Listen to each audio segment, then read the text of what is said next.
Just when you thought it was safe to go back to Microtech, the Intergalactic Aerospace Expo is back for 2951. Welcome to Whitley's Guide.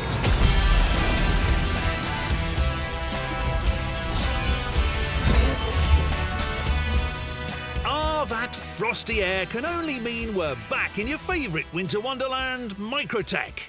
We're currently gearing up to head to the Tobin Expo Centre in cooler than cool New Babbage and seizing the opportunity to put this Anvil Spartan through its proverbial paces. The team designed this not-so-little beauty specifically to transport the most precious cargo of all, your friends, family, favourite heavily armed mercenary outfit, etc. So if you're looking to get a load of folks from point A to point B and keep them all in one piece, then the Spartan was seemingly designed just for you. But this is Whitley's Guide, so we aren't just going to take Anvil's word for it. Plus, hey Marty, how are you? I needed some personnel to... Looking good, Merrill, to transport for this segment. And there's nothing my good to see you, Terry, executives here like more than not paying extras. Everybody in? Off we go.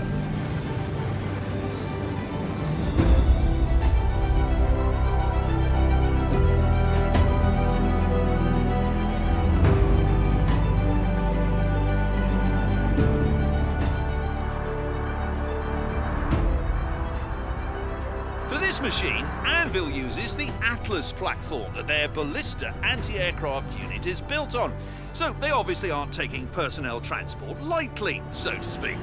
But I want to find out just how heavy this metal really is. And since this rig's low profile keeps us safe from those anti-aircraft turrets, Jimmy here is about to make things a little more interesting. We're about to find out if this Spartan can stay cool under pressure, whilst keeping our friends back there relatively comfortable in the face of impossibly heavy turbulence.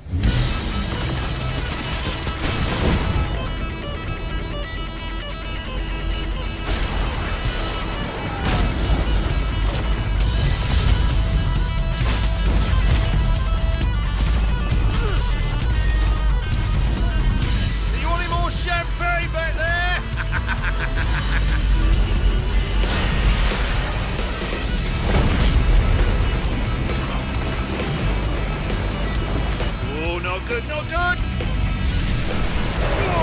Oh, I don't come any closer than that!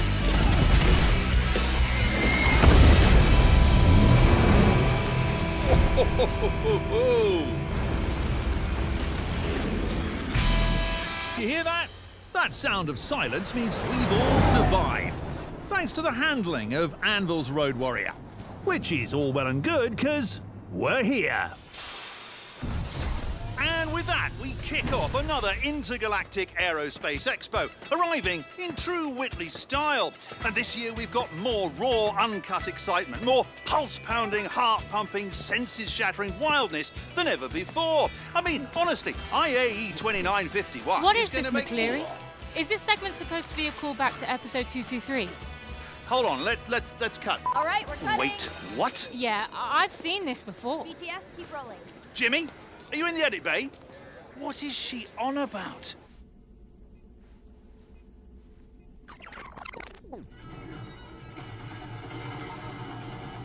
That's a little too close for comfort. How are you, shareholders? I don't believe it. I'm not sure what you're going for here, McCleary, but between you and me, the ratings haven't been, well, great. Listen, I'm rooting for you, though. Huge fan. Where are you all off to? VIP lounge? Oh, hello. Oh, Jax.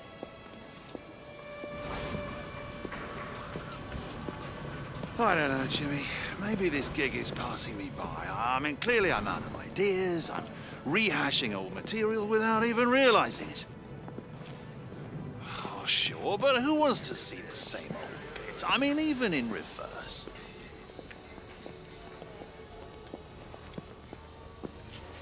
Maybe you're right, Jim.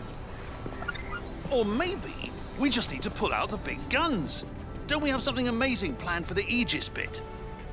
I just need to clear my head, figure out an angle, and start fresh on the next segment. I'll be in my trailer.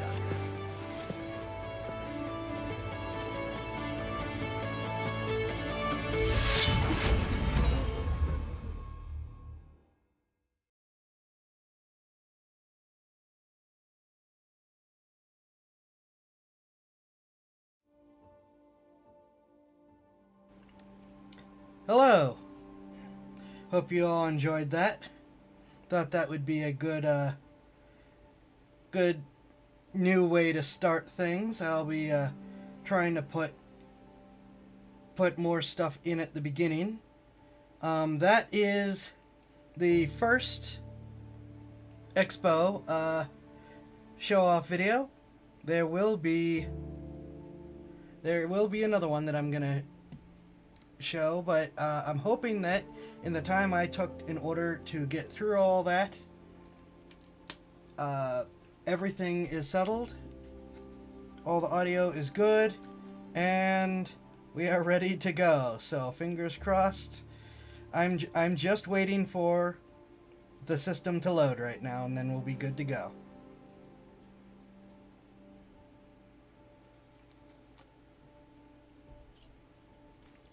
Moving the mic again because I keep forgetting that.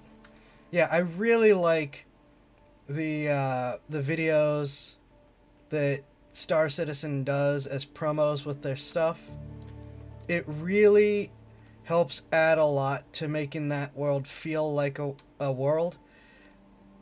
And so that kind of stuff, I just really like seeing more of the Star Citizen universe. And Jax has been around for a while now, causing problems, so... My chat... What is... Oh no, is something else not working? What is up with Restream chat?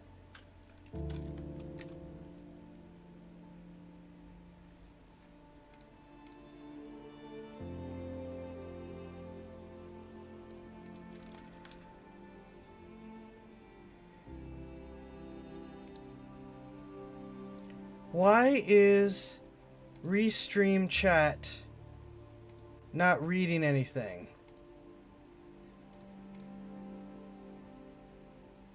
Oh no. I don't want to have to restart again. Not in the middle of all this.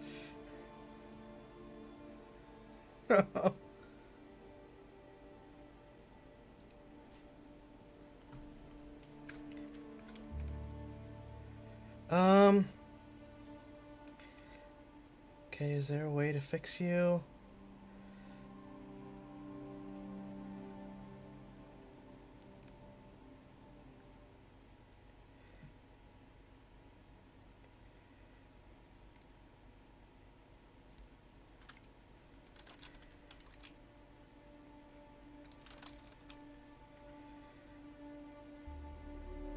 Oh no.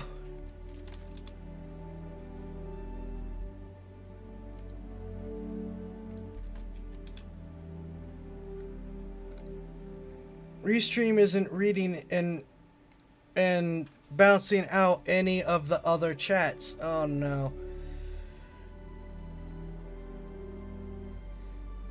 So like I can send, but I can't receive. Crap, am I gonna have...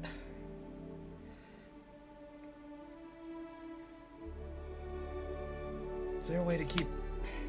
Is there a way to fix this without restarting everything again?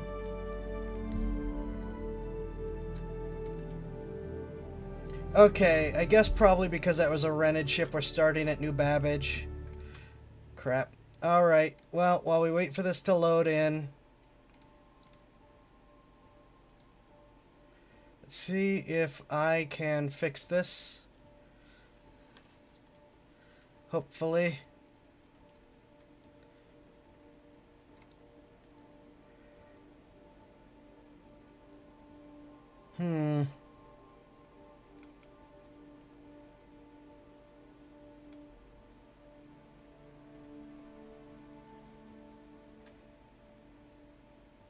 Do not tell me you're gonna make me have to restart the whole thing.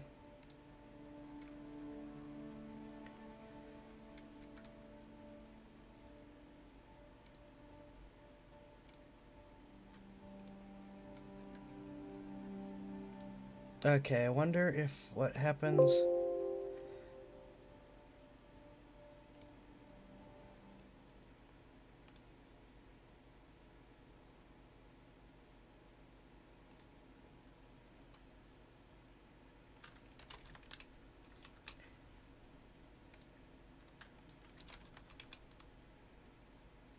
Oh, don't do that. Don't do that. I'm glad the video's going, but where's... Oh, I am still on Hurston. Okay, cool. So Star Citizen worked. My streamer didn't. Okay. That's bad, though, because... Come on.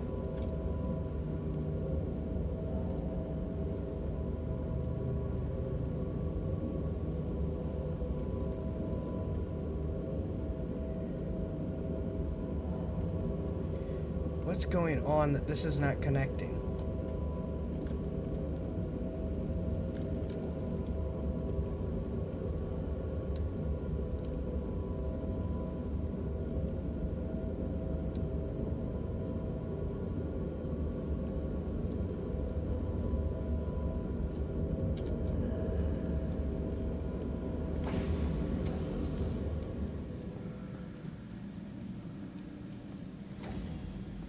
Middle of the night in Hurston.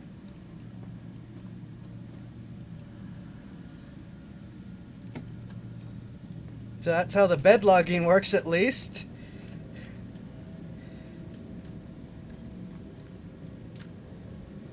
Okay. Trying to figure out what's going on with chat still. You know what? We're just gonna switch to Google immediately.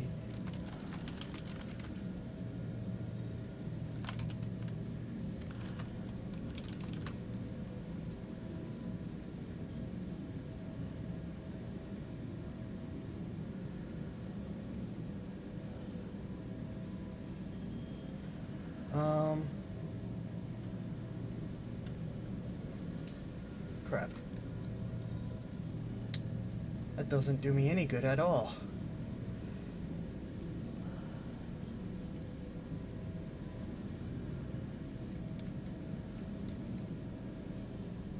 I don't want to restart the streams again. No, it doesn't work. It's not working because your chat isn't appearing on my screen chat, on my restream chat. So it's staying in the chat specific. It's staying in each specific stream's place, and no chat is showing. The problem is whenever I reset it, the whole thing, it like starts us off from scratch, basically. And I'm not entirely sure how to prevent that from happening right now.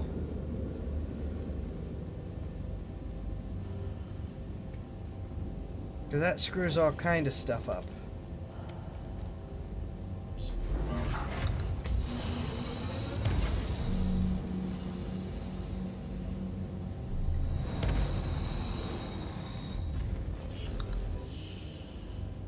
So I don't know. I might just take chat off the screen so that we can get going, because we're already, what, 12 minutes into this? 15 minutes into this? Thank you for the lemon up too. Yeah, I might just take chat off the screen and attempt to keep an eye on things. And fix it for next time, because that's not something I...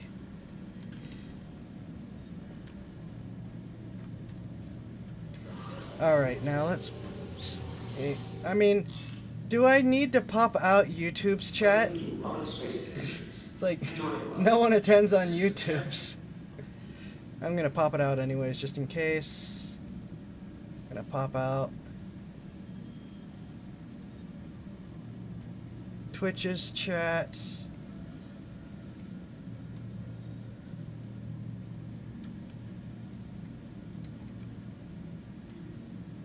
on. Where's the pop out?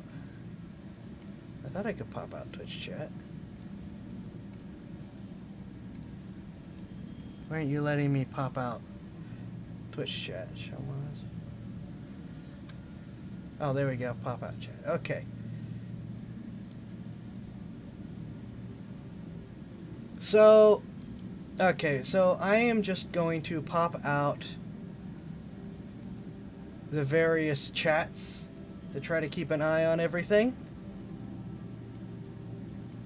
so that I can see what's going on at least.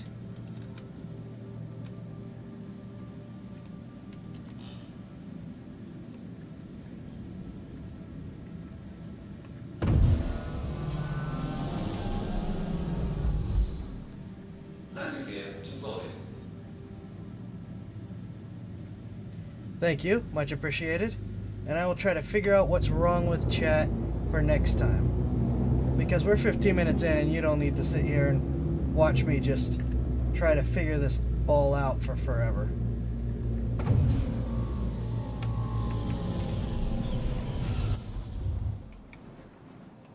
So yeah, we are just taking off, and so first I'm going to get a proper spacesuit. Then we're going to go explore somewhere else.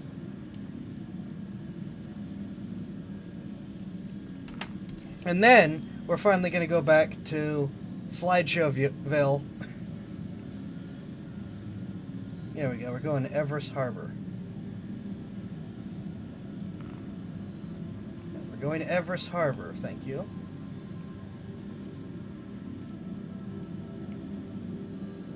All right, we're going to Everest Harbor manually.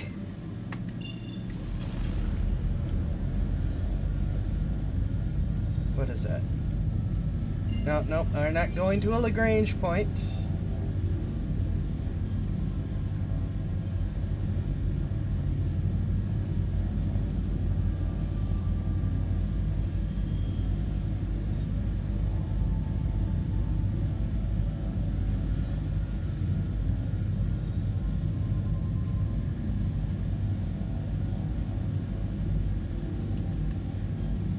Okay, is there a... There we go. We can get a little bit higher up and get a good look at this place. Figure out where we're going if we go to one of these orbital markers. There we go.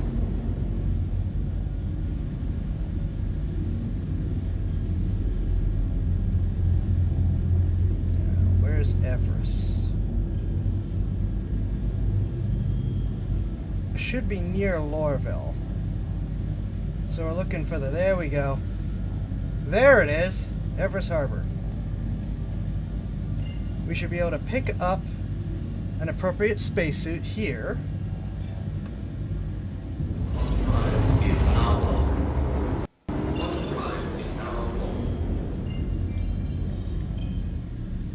Though having the sun in our eyes is not going to make this easy.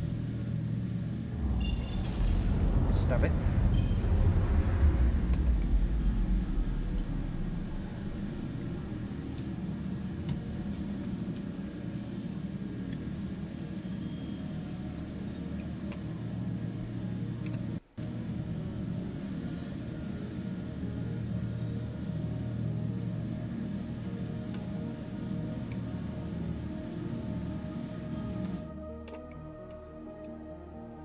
There we go, there's Everest Harbor.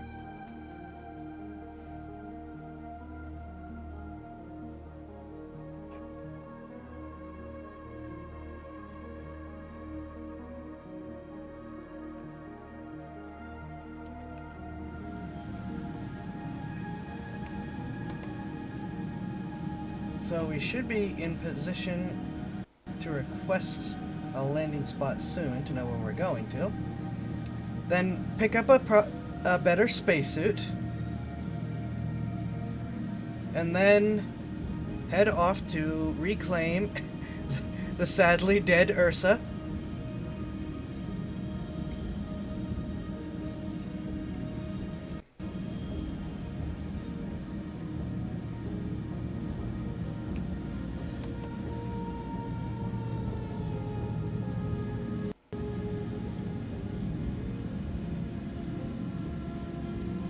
I just have a regular jumpsuit and a helmet.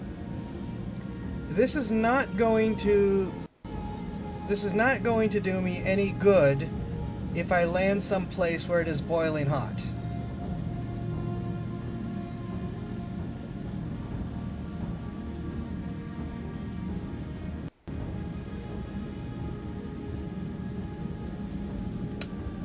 For future reference, the question is, what is wrong with my current spacesuit?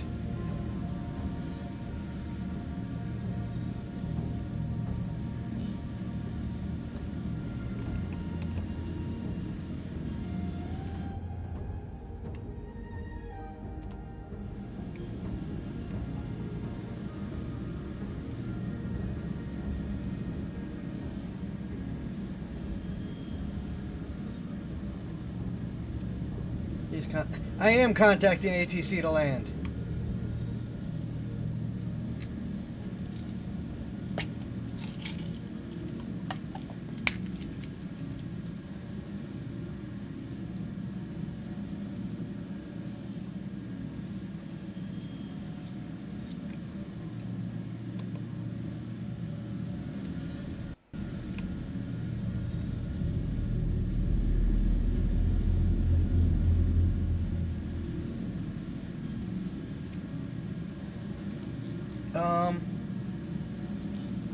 Alright, we're gonna try again.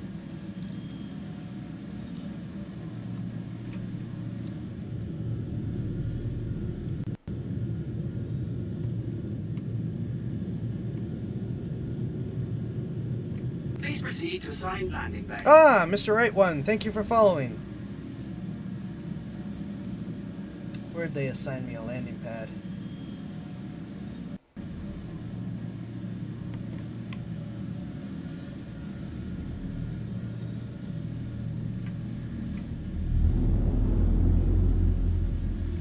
Of course, it's the one I'm not looking at.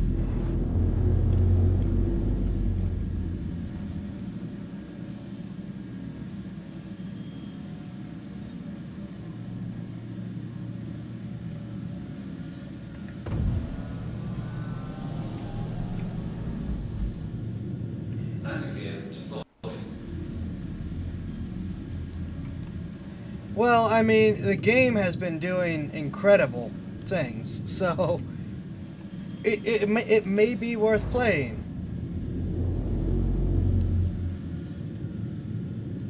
No, stop.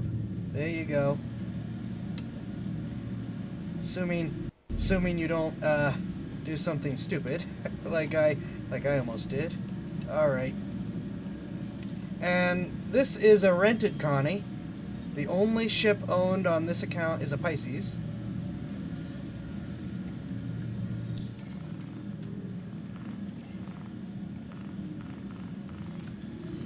And I have to remember to put on the spacesuit I do own in order to get out of the ship. Because if I don't, I'll die. Landing complete. Have a pleasant stay.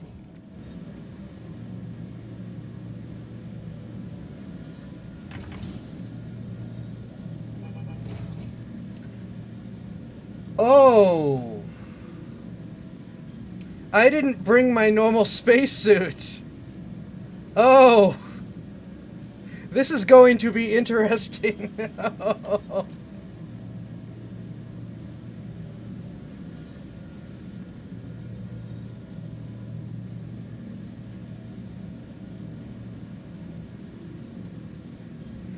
We're gonna find out if I can just book it to the door and I can run fast enough. Yeah, I'm gonna move the ship closer. This, because you do not die immediately, but you do die very quickly.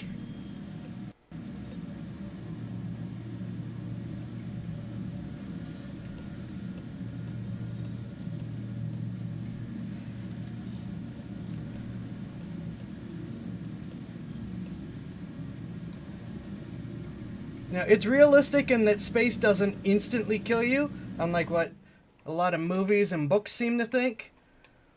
But it does kill you pretty quickly.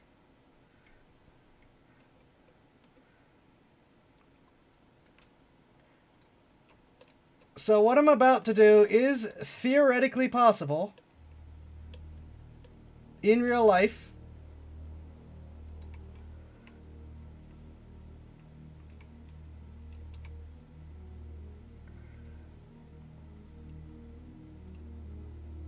That's probably...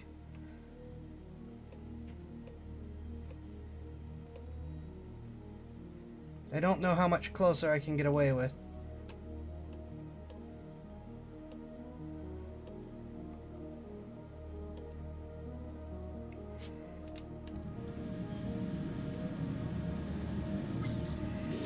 Man, theoretically I should have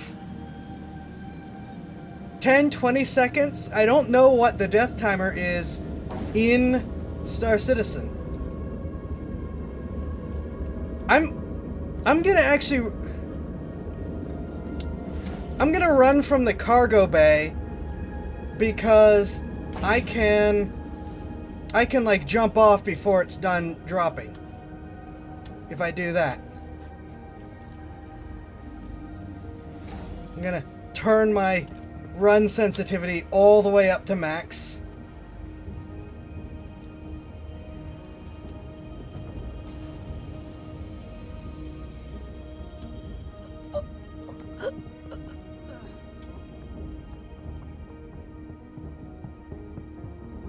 Are you kidding me? Yes!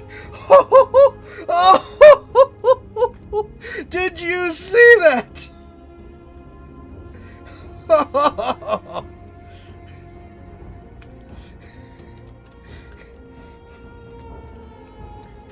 And that, the thing is, that's possible to do in real life. It's really stupid, but it's possible to do in real life. But I still can't believe I actually pulled that off. That's amazing. Oh yeah, it's not good. It is not good what I just did. I'm gonna clip that. I'm saving that one. Okay, now what's chat saying again? Tried for weeks, get 3D mouse and voice attack all working together with us. I do not know about a 3D mouse. I use a regular HOTAS. And so that's what I normally use. And of course a regular mouse and keyboard for things.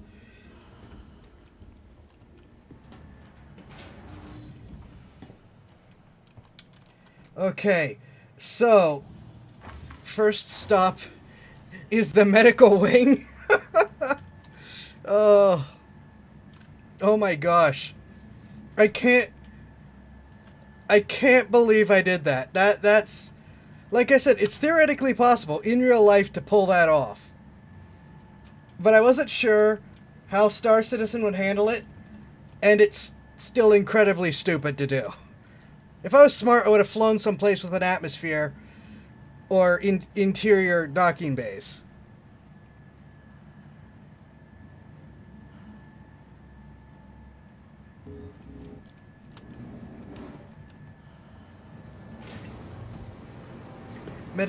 Oh, when you say 3D mouse, you mean you were trying to do all voice controls? You know what? I'm bragging about that in game.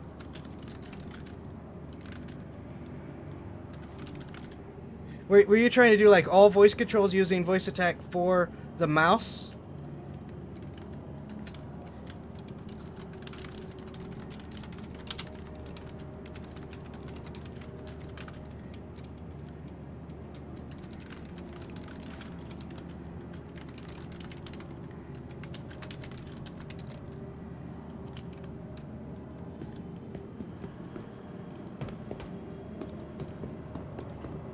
So is it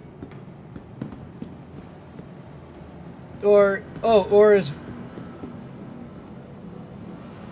a 3D? I just I was just starting to put that together, what you meant with the 3D mouse. So it's got, yeah, I have never used a 3D mouse, so I do not know how well those work. Okay, I'm gonna check myself in now.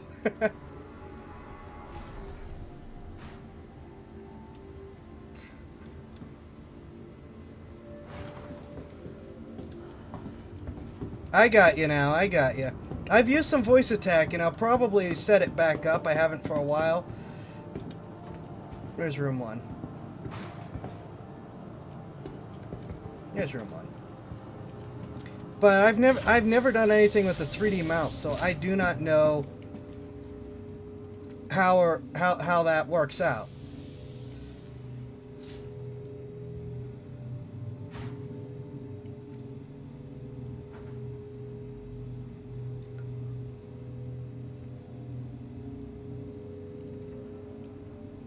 I'm not playing the song right now.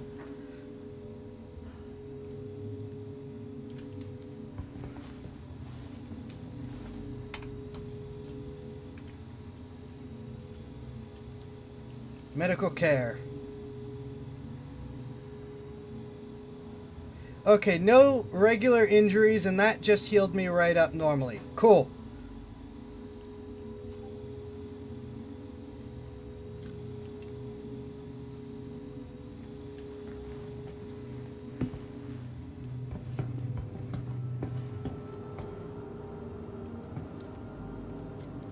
Oh yeah, I remember using voice attack, and I cannot actually remember why I stopped using it.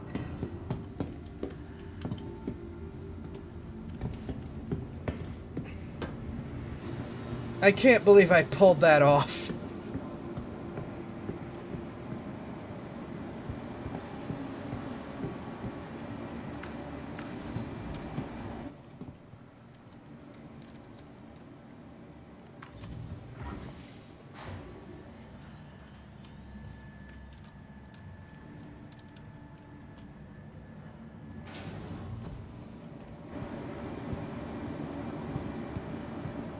Alright, now Everest should sell a Pembroke armor. Yeah, but I mean, like, I just kind of like had it passively on at one point for computer controls, and I don't remember why I stopped using it. Okay, I'm not going to the food court. There we go. I think Everest sells the...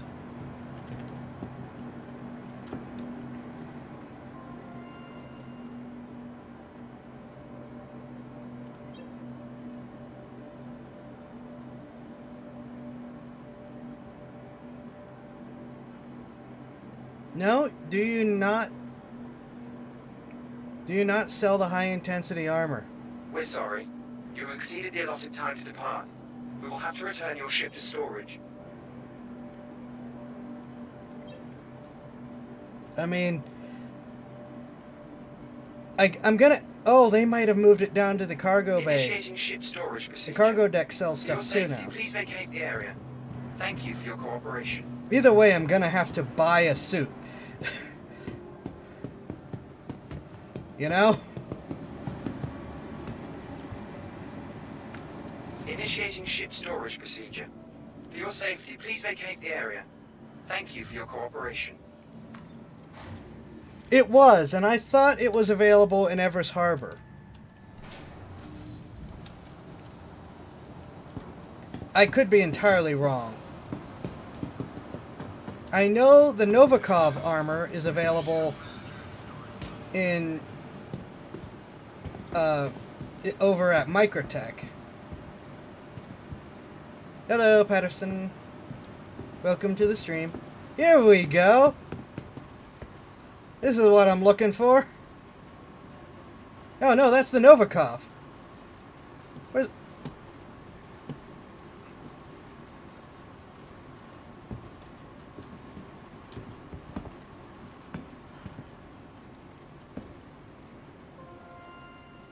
Patterson, you just missed me do something really stupid. And at the same time, absolutely incredible.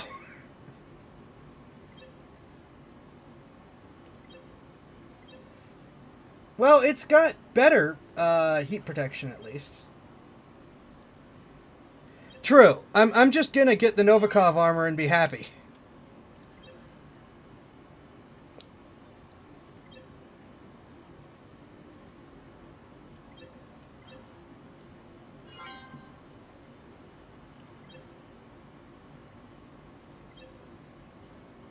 I am also going to pick up another multi-tool because I keep forgetting where I put mine.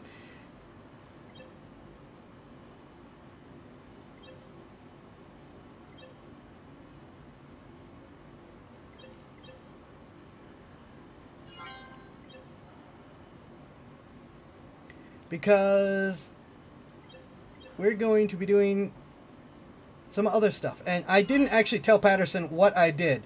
I forgot my jumpsuit, landed on a pad in the vacuum of space, and managed to run from my ship to the airlock and get in before I died. What is this? Oh, it's beacon, okay.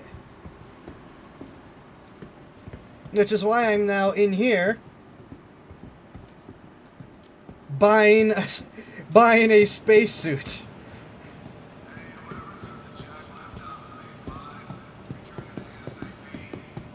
So, spacesuit acquired, multi-tool acquired. I think we bought everything that we need here.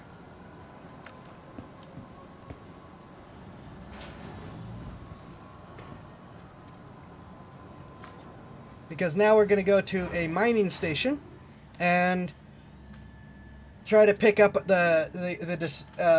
reclaim the Ursa.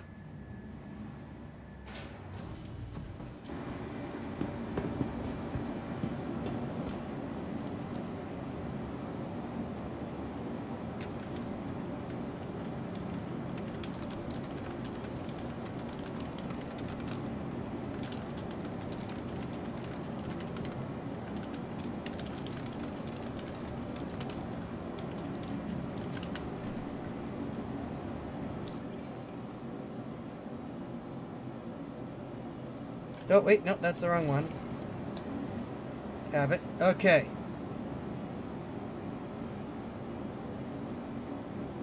Alright.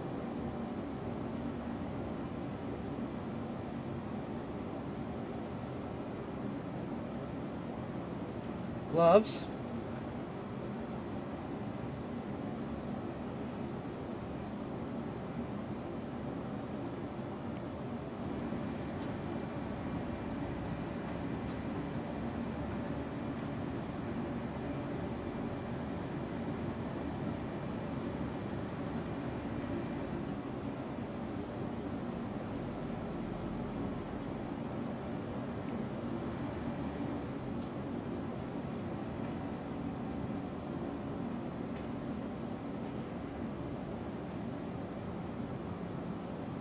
And we're going to put the mining in by default.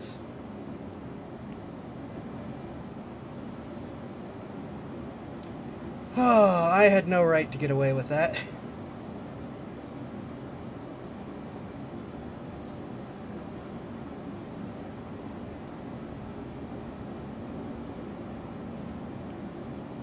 What is this? Why is the multi-tool battery here?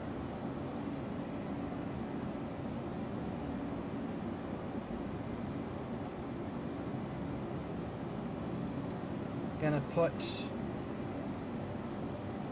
that stuff in my pockets, and I'll just buy new clothes whenever we go back to the Expo so that I don't have to worry about it. Leave those here.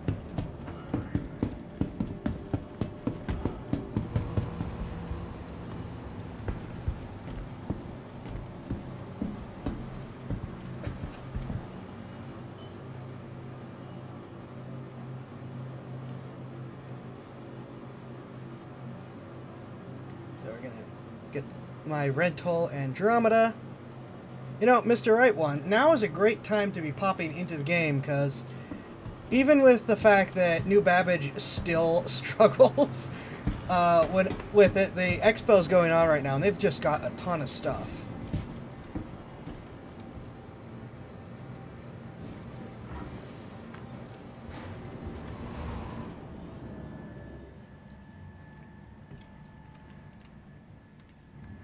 Okay, that was different.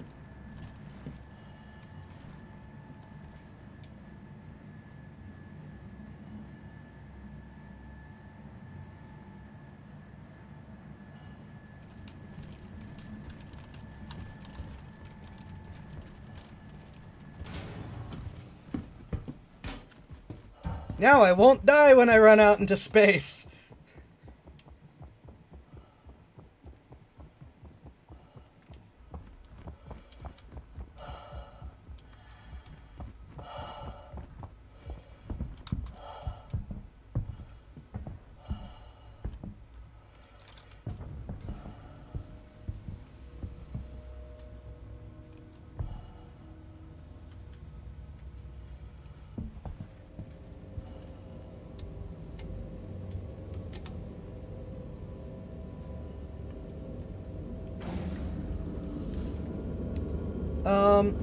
I actually have, I found, discount.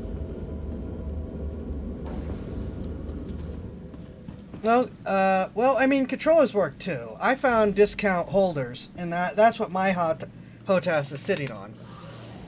You can usually find used or returned control holders.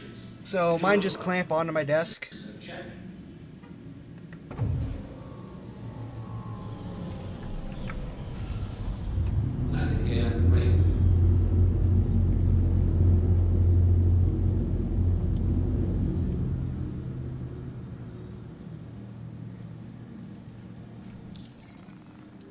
Alright, let's see if we can find a mining facility to,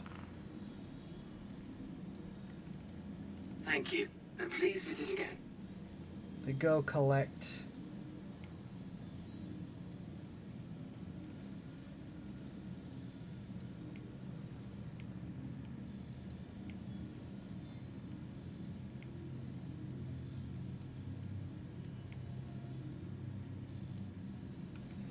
Alright, let's try one of the moons.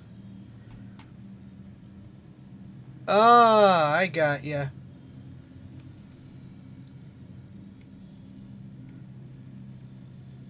Well, controls aren't bad, and neither is keyboard mouse really. I mean, I'm not used to it just because of how much I have done now like this, but I have done a lot of keyboard mouse.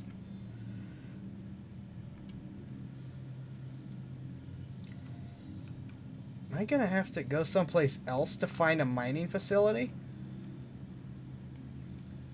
I could drop down to Hurston. Oh, but how long will it take to... nope, screwed up. You know what? How long would it take to get to... Stop it.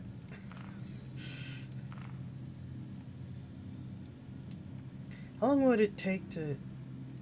You know what? Since we know where we're going, I'm going down to Lorville. I'm gonna have to run a little bit.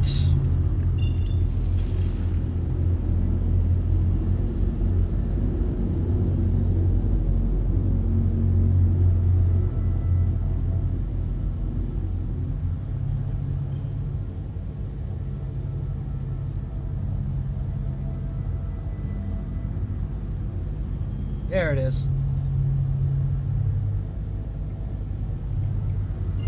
Because we're going to land outside of Lorville, run to the garages, and then drive back.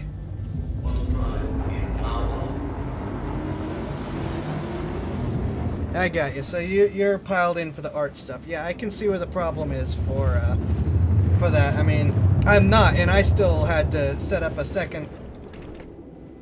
I still had to set up a way to actually hold my controllers off my desk.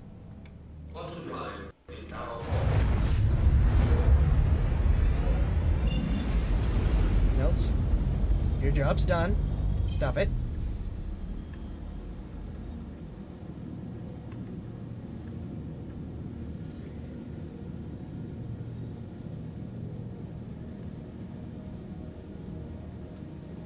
if I remember correctly, I think I'm pointed at about as close as where I can get to here.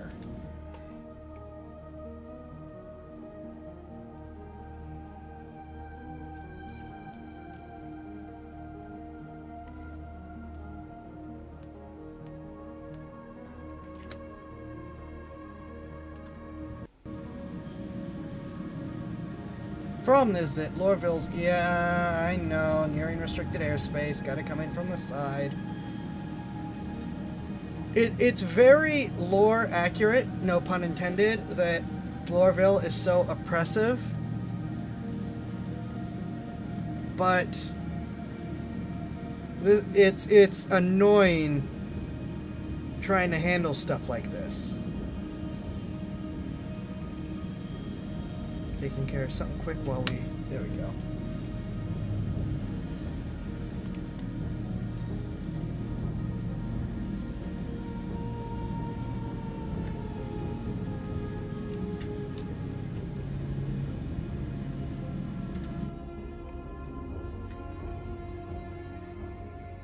So the garages should be...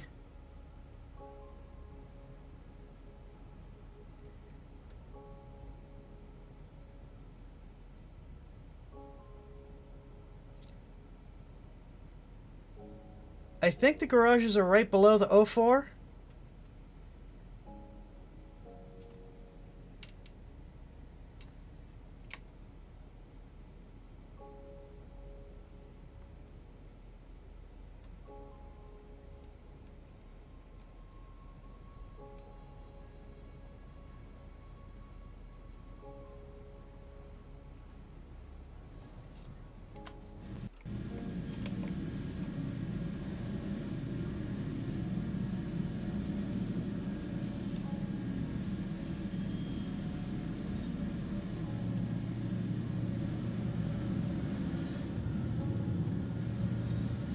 I think.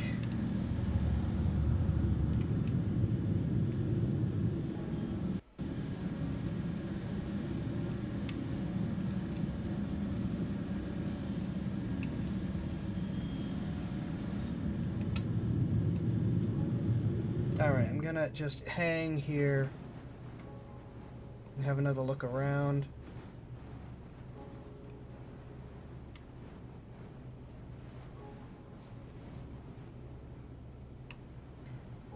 Because we run into this problem of having, as I said, to run around in order to do stuff.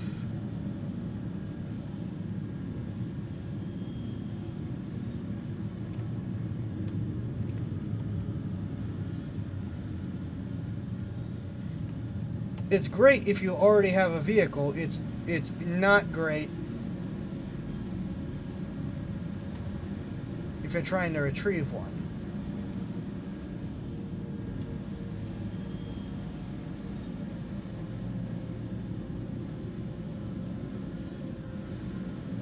And I don't hang around here very often, so I cannot remember where stuff is.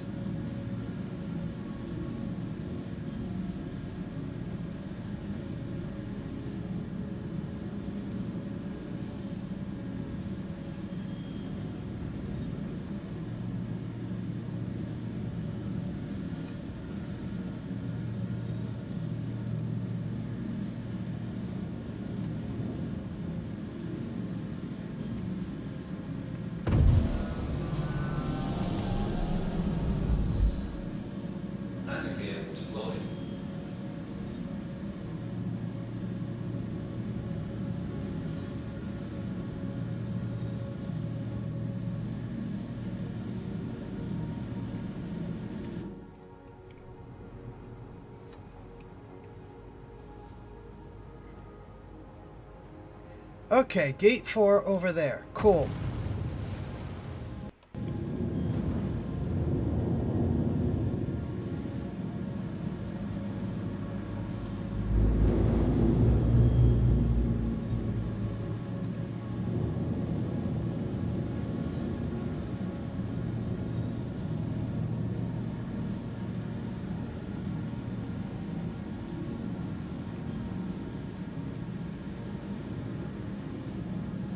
There it is.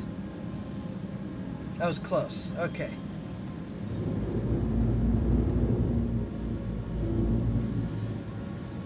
I'm actually getting closer than I thought I could get.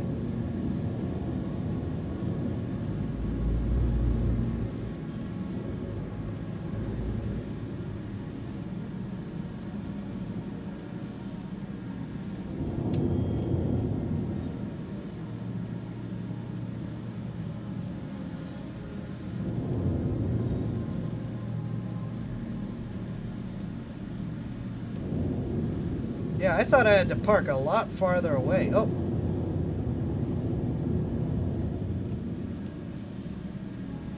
Okay, and then they just shoved me backwards. Alright, fine.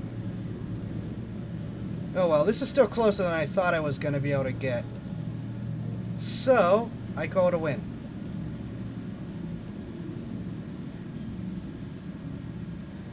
Haha! I can retrieve a vehicle here. This was because of how close this is definitely going to be a lot faster than trying to find my way to a mining facility. Oh, wait.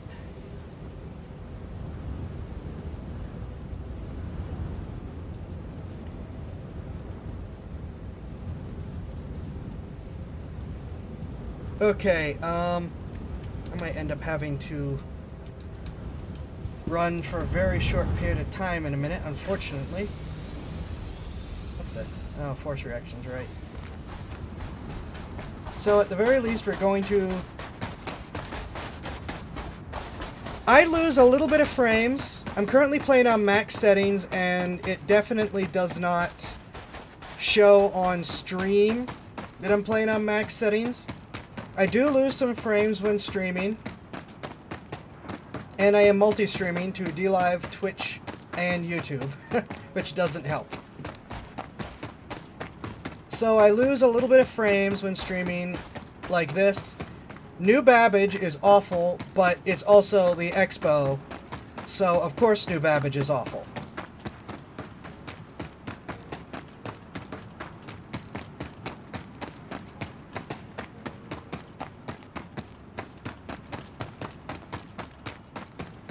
You know, it's like new Babbage, it doesn't matter what your settings are, it's a slideshow when you're there. Turning off the streaming helps a tiny bit, but not by much. But streaming to DLive, or anywhere, has been great just in general. And like I said, when I'm not at the Expo, you can see what it's like. It's pretty good. And like I said, I'm on max settings right now.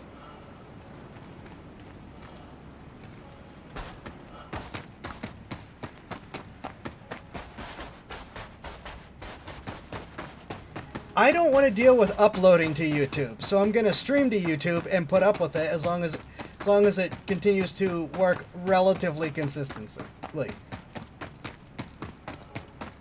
It's like it's pre-taken care of if I put up with YouTube.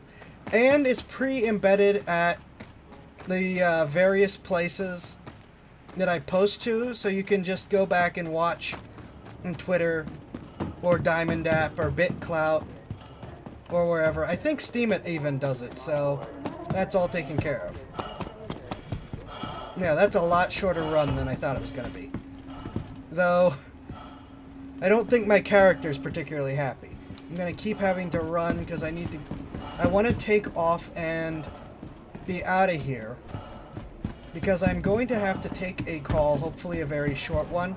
And I'll also get myself some food quick. Ursa Rover.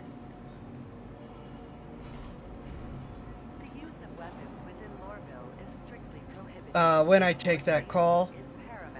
And what I'm gonna do is I'm just gonna take off and pick a direction and burn away, so that when I take so that you know we're not doing this stuff in the middle of trying to get this stuff taken care of.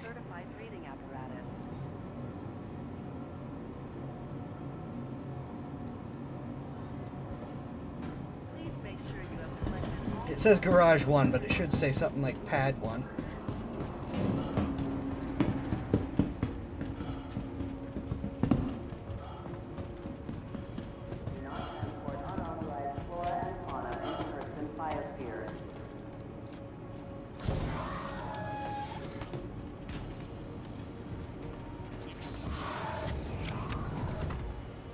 Okay, that's that call. Like I said, I'm gonna try.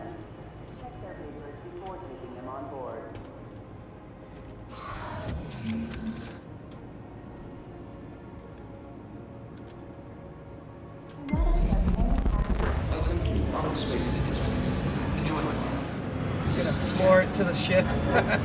Shields power is low.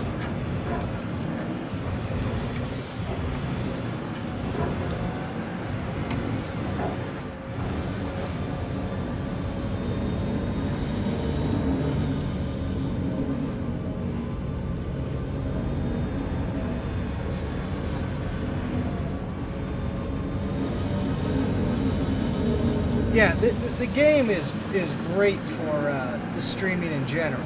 Hey.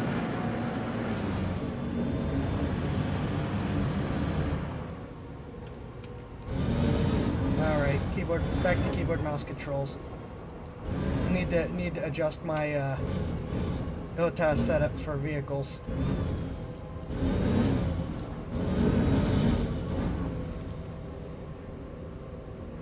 Like I said, I'm just trying to take care of this and get it done quickly. Then we're going to go to be right back while I take this phone call and get my food for the evening, which hopefully won't take very long, and then we will continue.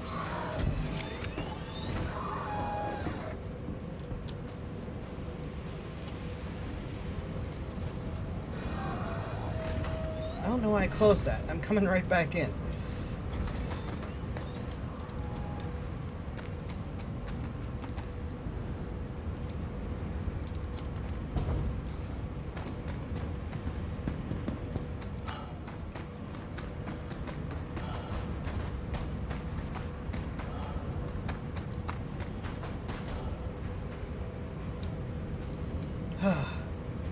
And we are getting some dropped frames now.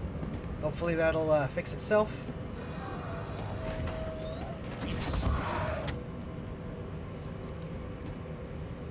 Like I said, I'm just trying to rush through this to get it done so that I can take care of this and then get back.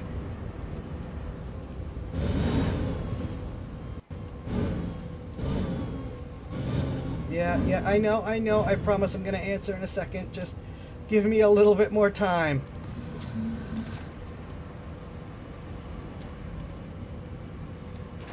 Oh, you see other people complaining in chat about M50s. I told you, they're awful. Okay, now we definitely need to pull forward a little bit more.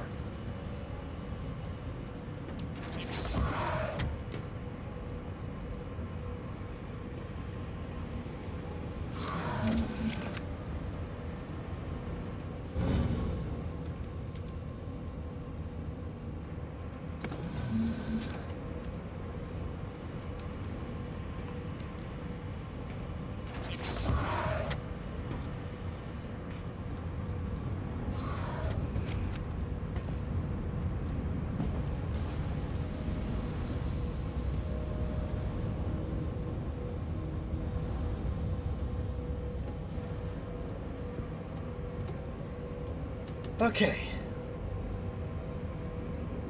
Now I'm just going to point up and start burning away. And then we're going to go to be right back. You can just sort of watch the ship take off while I take care of this stuff.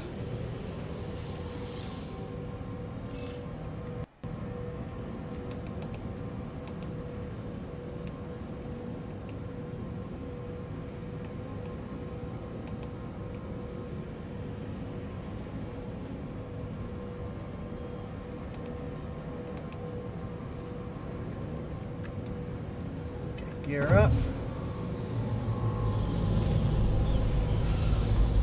And again, raise.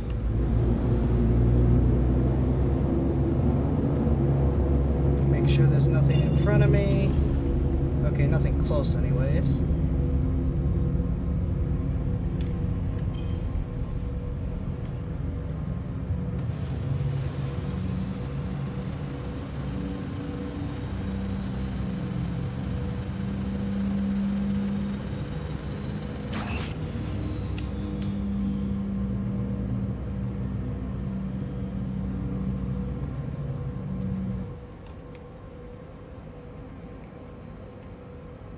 Alright, I will be back as soon as possible.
Alright, back with food. Phone call taken care of. Hope that wasn't too bad.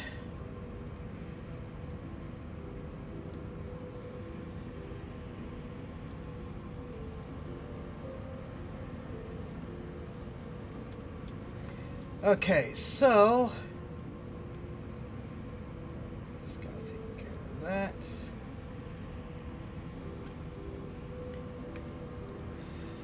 Eliminate the be right back.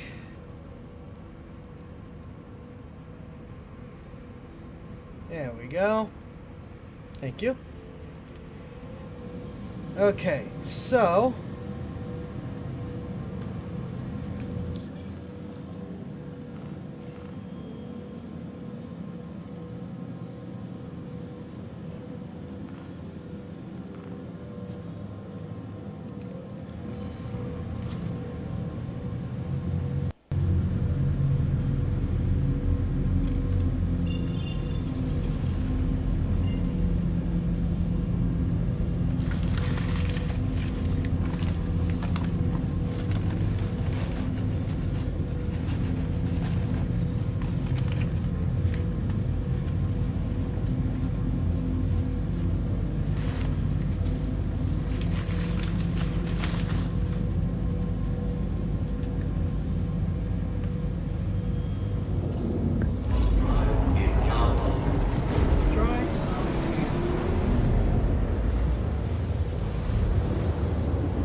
yeah.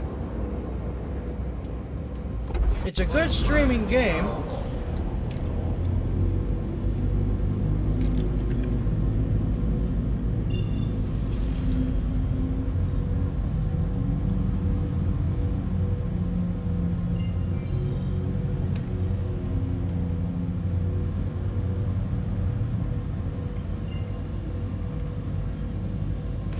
Assuming that you can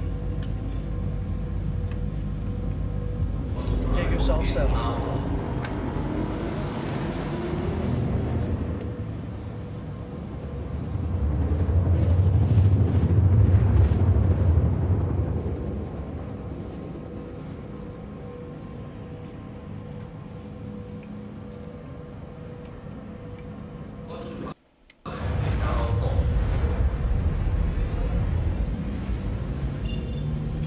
It didn't used to be so good, especially with all the crashes it used to have.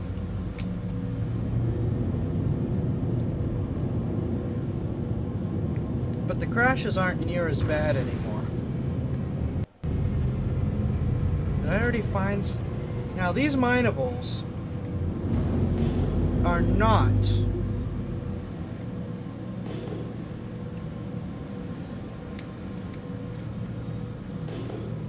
what you can mine by hand. The ones that can be mined by hand are going to have a gemstone sign.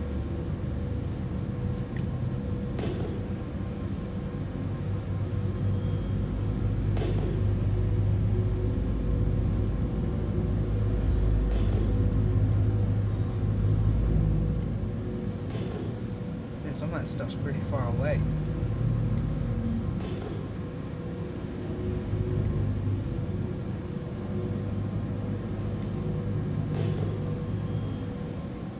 Of course, we're also here just to rove around an alien world, so... Alright, VTOL. Save fuel. Don't have to find gemstones.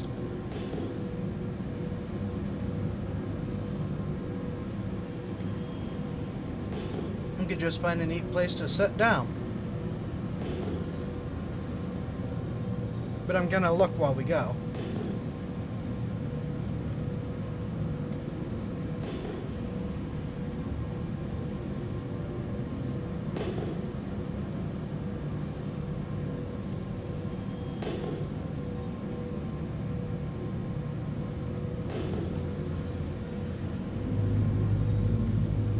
Actually, this mountain might be a pretty good spot to do that right here, so we're not even having to go very far.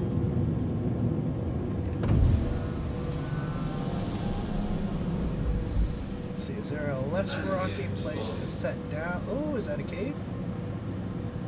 That looks like a cave. We might find minables in there.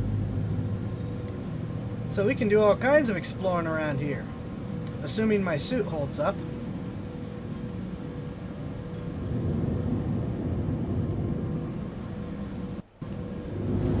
You could play it forever. Also, welcome to the stream, Chris. The restream bot is working! Yay! So, welcome to the stream, Chris. You can play it for free until December 1st or 2nd, I believe. So you can play it for free for a while, but it is not permanent. It's a chance to... oh, that's not a good landing spot at all.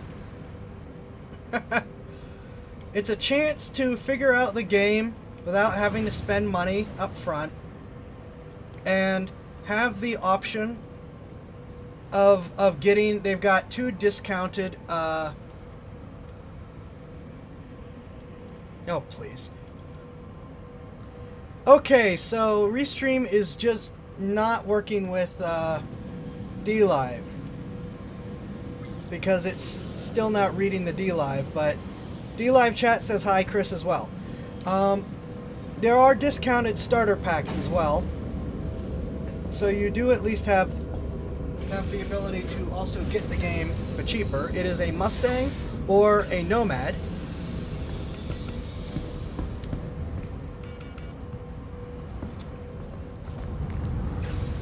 Okay, so the bad news is it is too hot here for my armor. The good news is my armor gives me a lot more time than normal. Yeah, it's like a free trial. They have routine free fly events where you can mess around without having to buy it, but it is not permanent. Though if you mess around in the free fly and then buy it, you'll start where you started. Thought that was an entrance. Never mind.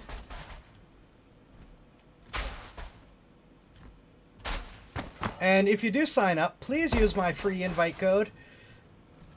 It gets you an extra 5,000 credits starting cash.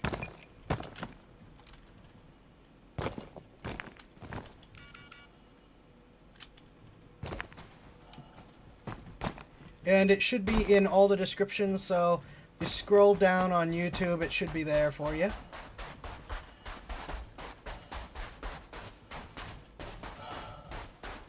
This might... Oh, I might be able to fly into this cave.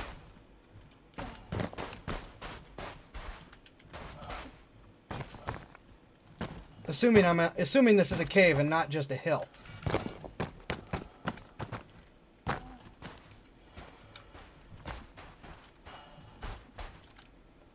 Oh, okay. Oh well.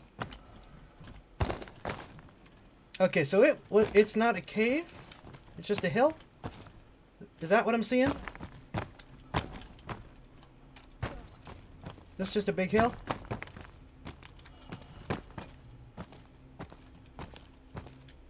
This might just be a big hill.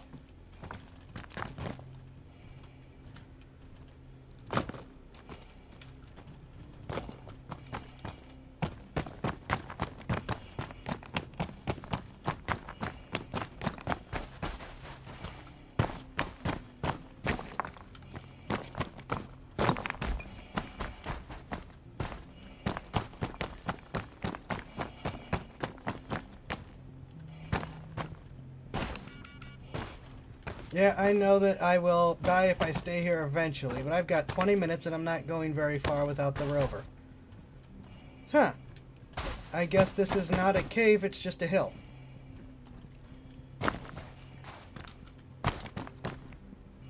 Hop.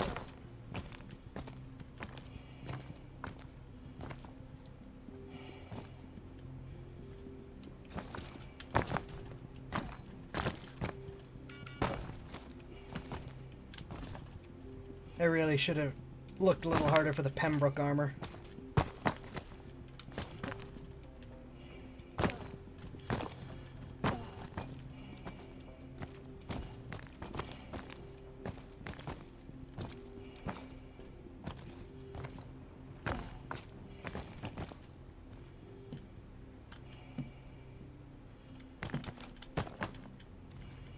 Nope, catch it. Oh. Alright, we're going for the rover. Some more rover shenanigans. And keeping an eye out, of course, for hand minables. Oh.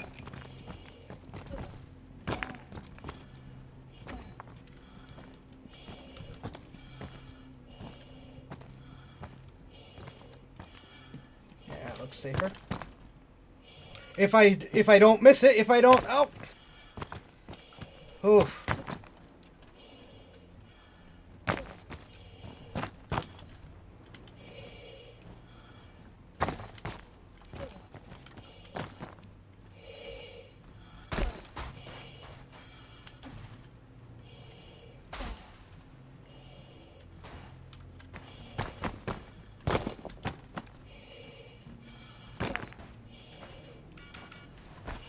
Yes, yes, I know that I'll die if I stay out here for long.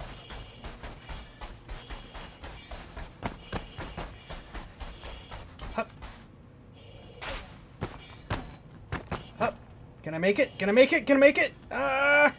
Oh, I at least didn't faceplant.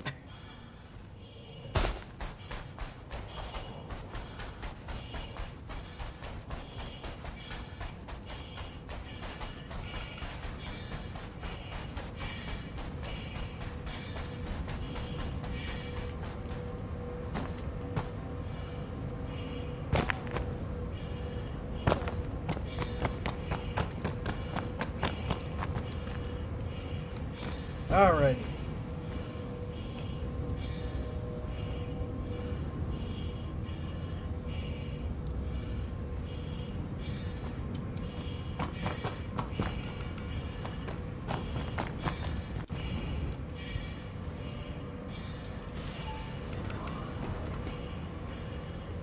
Shielded where it's nice and safe.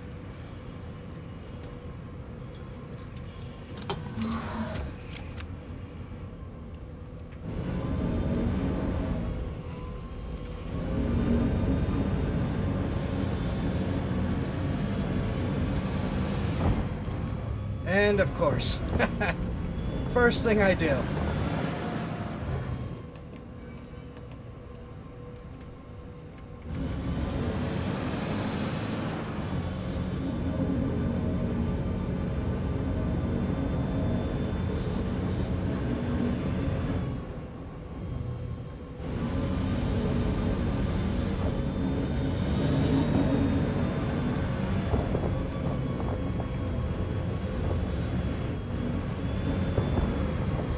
Works, or if I'm just going to get myself stuck again.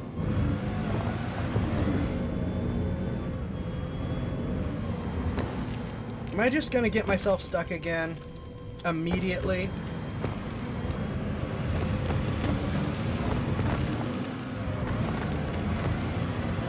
No, I'm not. I'm not that stupid.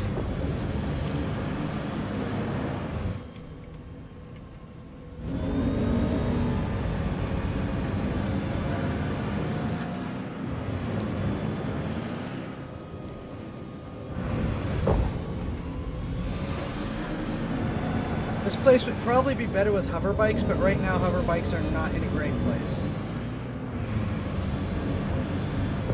Also, I don't have a hover bike right now.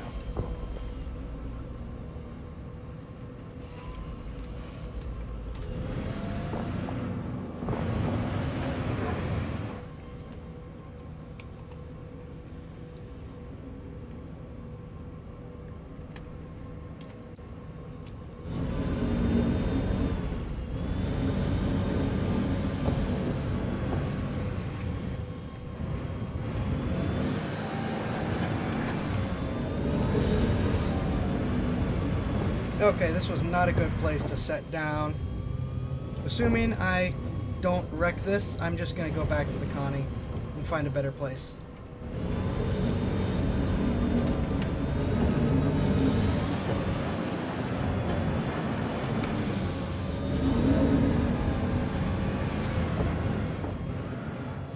Oof, this low gravity hurts.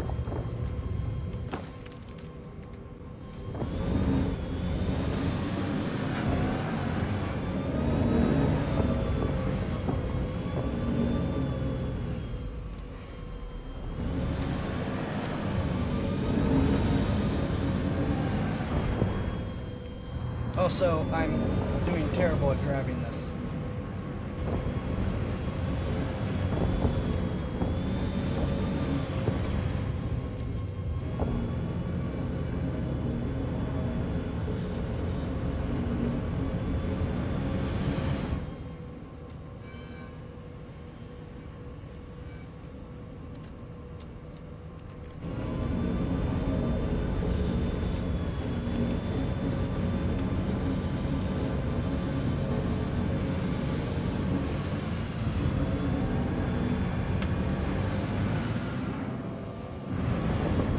No!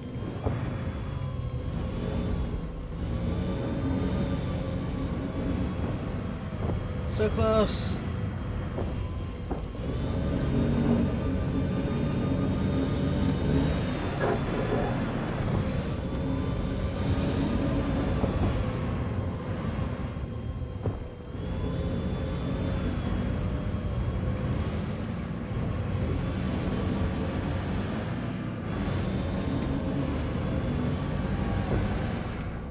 So close! Don't wreck now!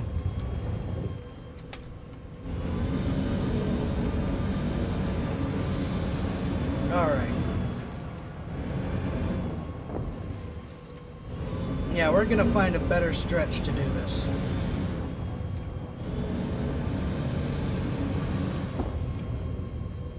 What did I hit?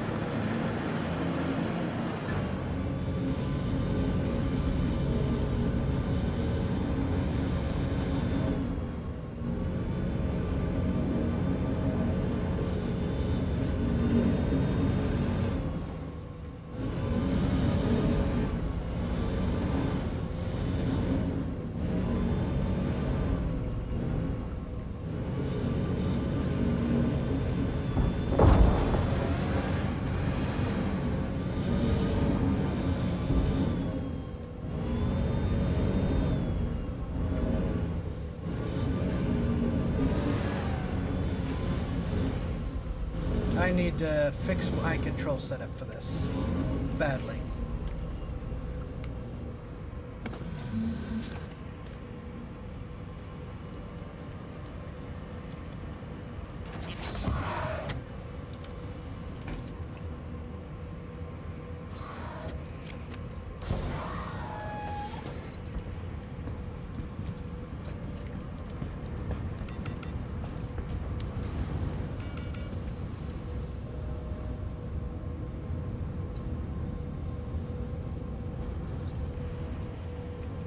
Munch, munch, munch, munch, munch.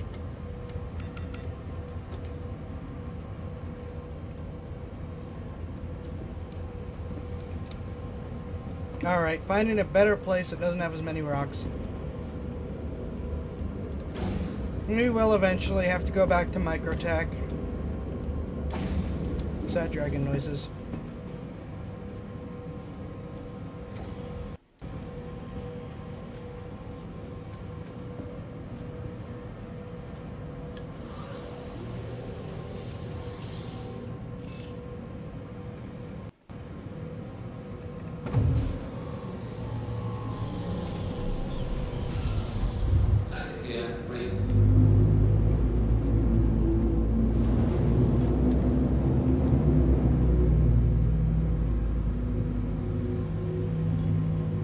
So let's see what else we can find.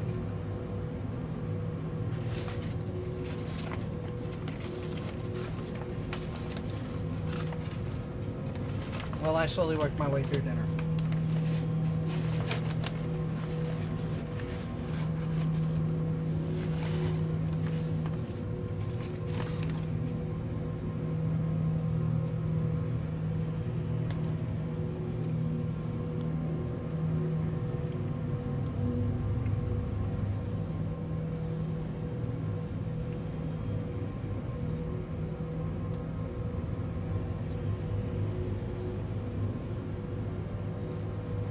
What's buzzing me now? I took care of...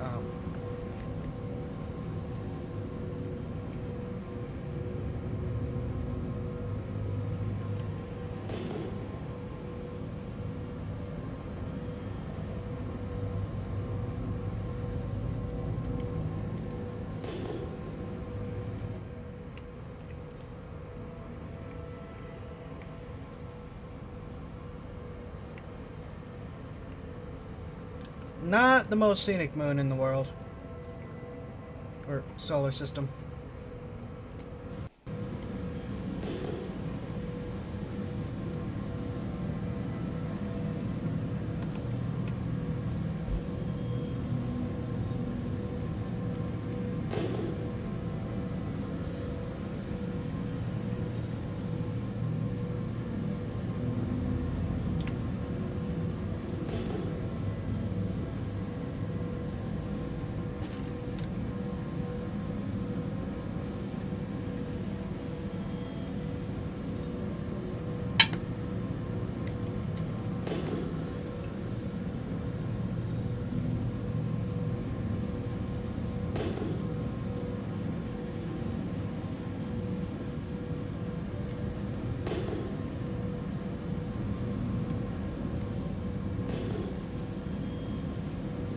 Maybe we'll jump to another moon, actually, just to show the variety.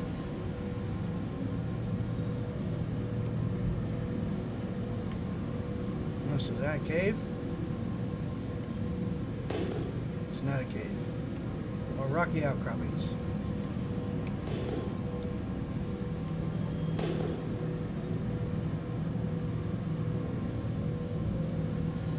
Alright, yeah, we're going to...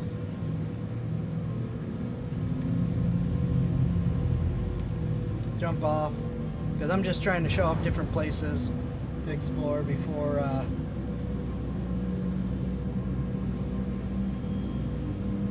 heading back to the Expo slideshow.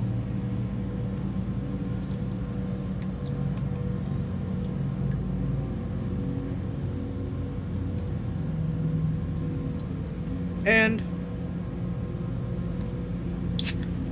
admittedly, moons aren't always going to be the best. Some are good, some aren't, and I honestly do lose track, so... Alright, let's head to Aberdeen.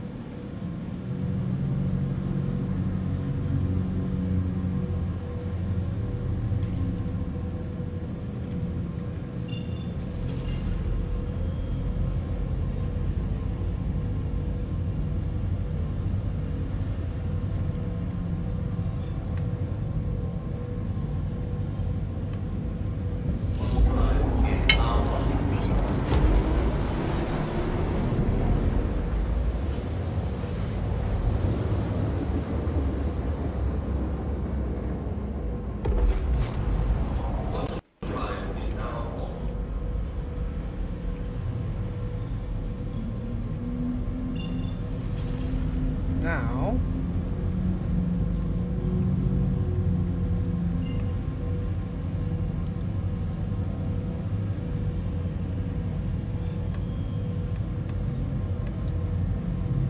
we're going to do this again.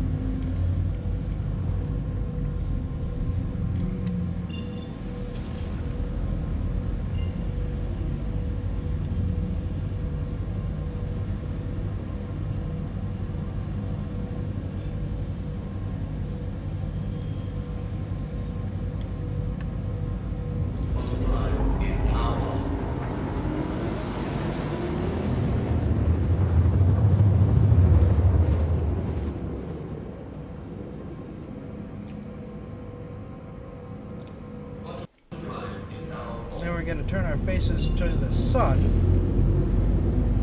so that when we get through this gas layer, there's actually light.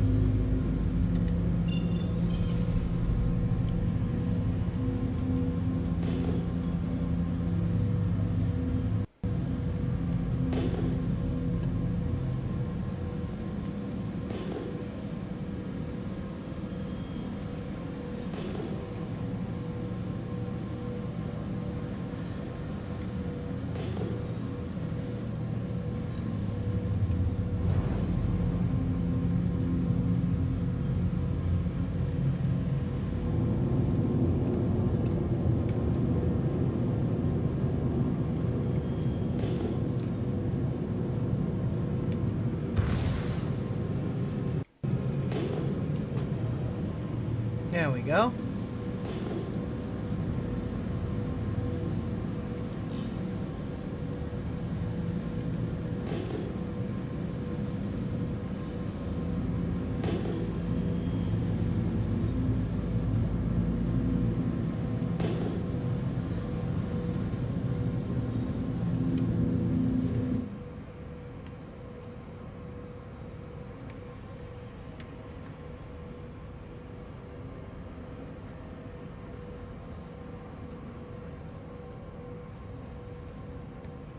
Yeah, the haze is real thick. We're gonna try to speed up, run towards the sun a little bit more before we put down.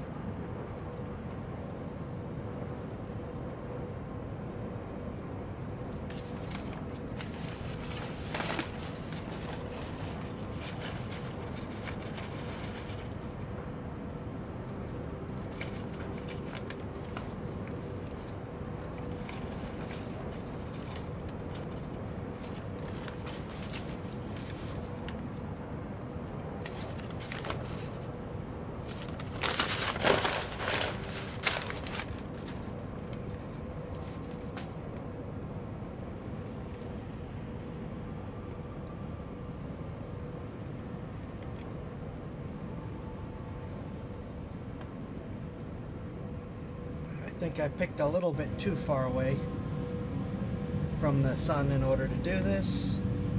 Hopefully.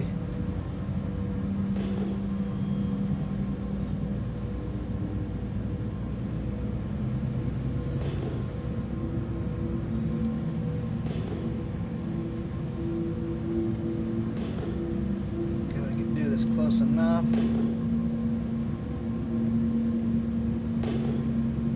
Oh. It's over here. Oh, that's not on the ground. That's on my sensor screen.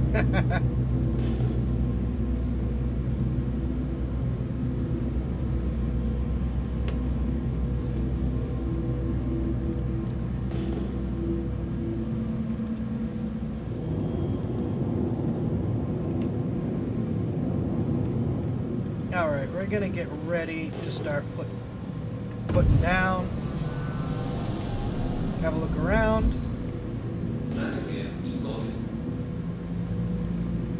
And see what we can find.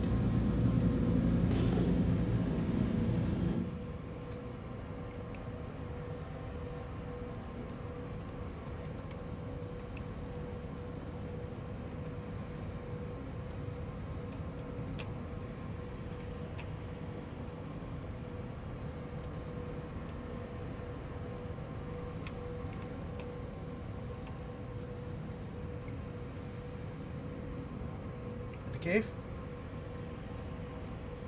No, it's a dark circle. It's another dark circle. There's a lot of dark circles.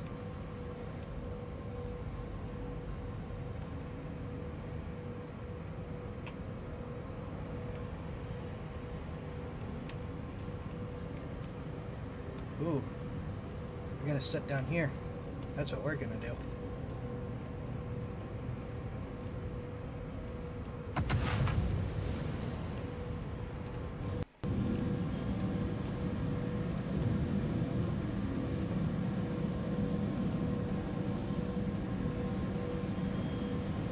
Oops. Always, even in an empty field, I managed to find a rock.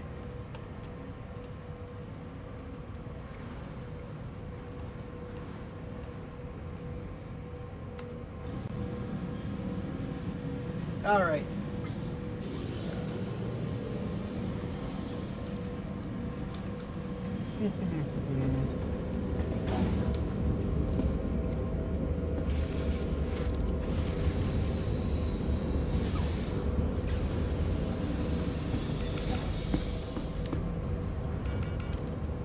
Holy smokes, I'm dying even faster here.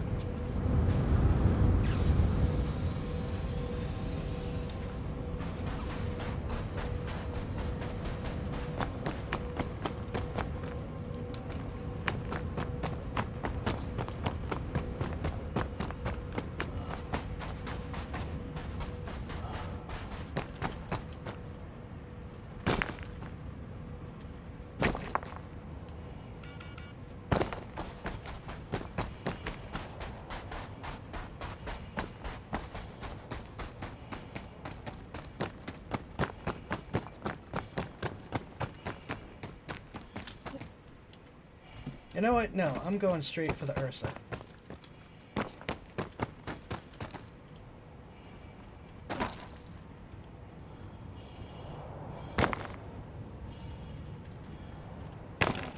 I love these long jumps you can do in low Gs.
this gonna be a ravine? Or I just come in at the right angle to hide the hill? Nope, it's just a hill.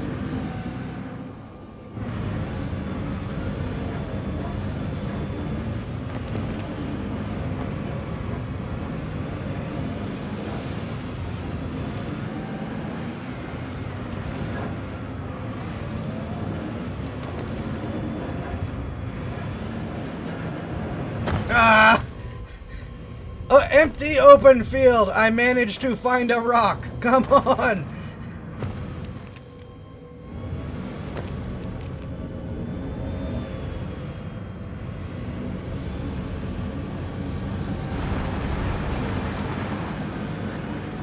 Let's see if the scanners have anything. Nope.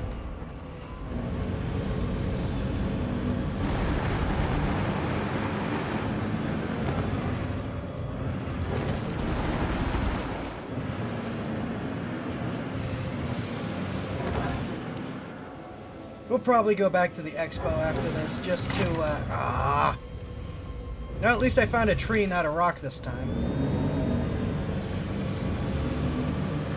Just to make sure we don't miss the Expo, because it's Aegis Day, or Aegis Day. It seems like most people in the Star Citizen universe actually call them Aegis. You know, like, even if the word is officially pronounced Aegis, the company calls it Aegis.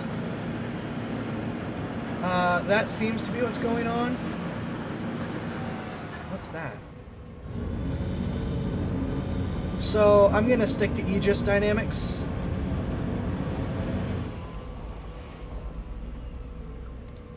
Is there harvestables over here? And they are the biggest ship manufacturer of Star Citizen. They are old hat military contractor, have been doing this forever.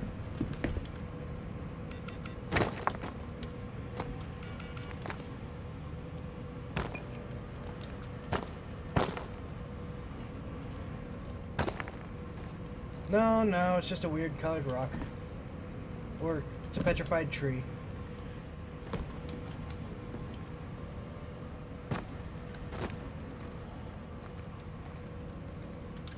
Yeah, so even though the word is generally accepted as being Aegis, for the company it is Aegis Dynamics.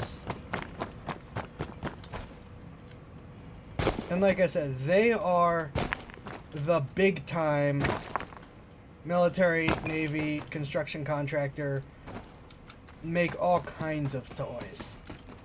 So their side of the Expo is going to be massive.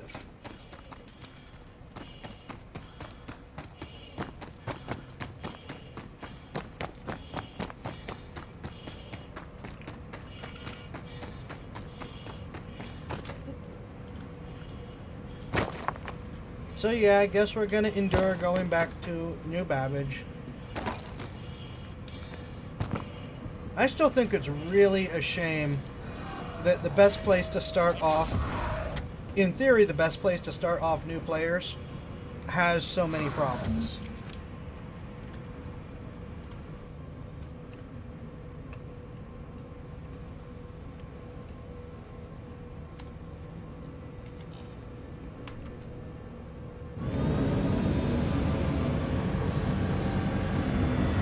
Minables! We're getting the minables first.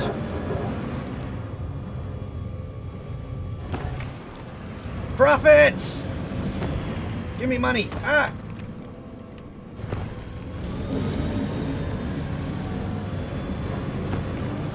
Mine! How did I not see these?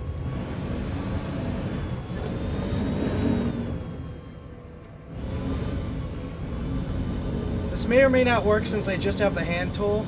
You're really supposed to use the rock remote ore collector with these, but you can sometimes get away with the hand tool.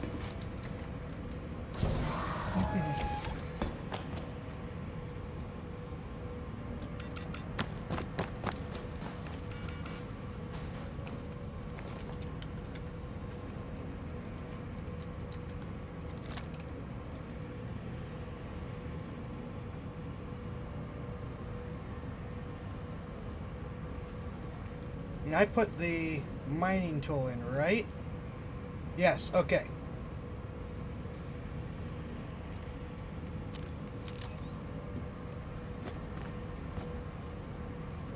Oh man, this is...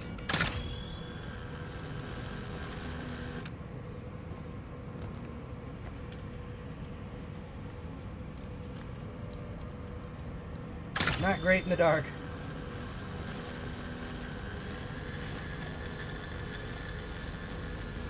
Could you scan them?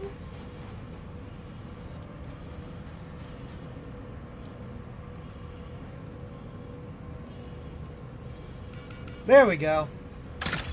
Now it's a little bit blurry because I'm doing this in the dark, but I want to keep the amount of power I'm pouring into this in a stable range. Though my tiny little multi-tool might not be enough to crack these, unfortunately. Yeah, you can see it's just not... it's not going anywhere near the green line. How about you?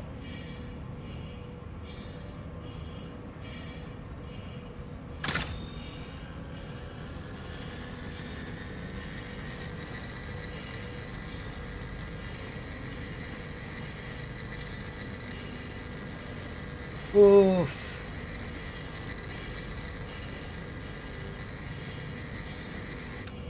Where's the last one?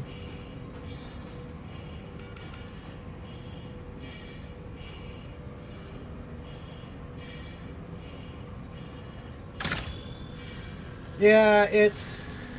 these are bigger mining rocks.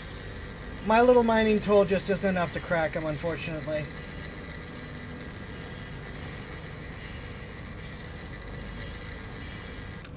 That's a shame. That is disappointing. For a brief moment, I was very happy. And then I realized I'm not making any money off of this, am I? Alright, back to the constellation. We're going to actually...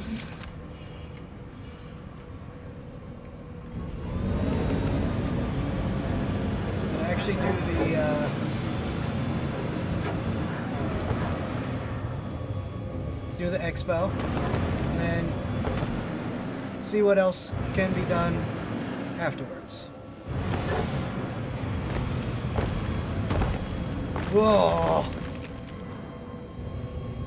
Really? I managed to find another rock? I'm in a field! Stop it!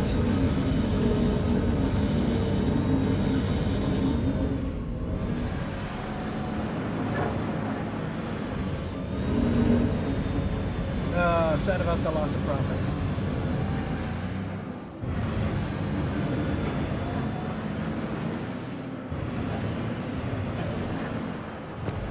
Oof.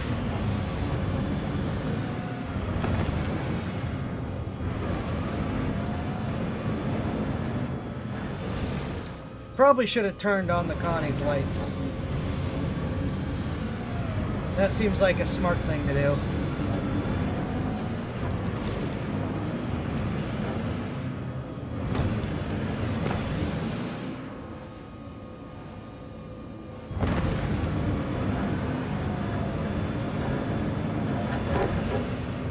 Oh! Oh! Oh! Oh! That was almost very bad.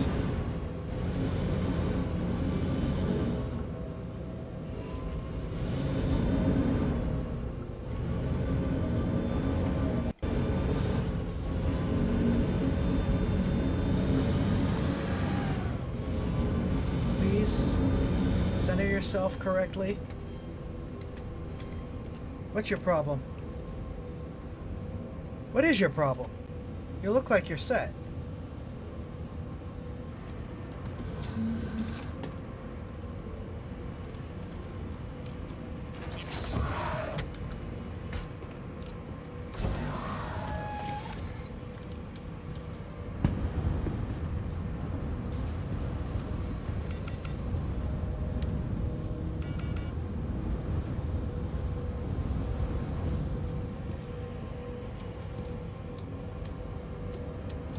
Off we go.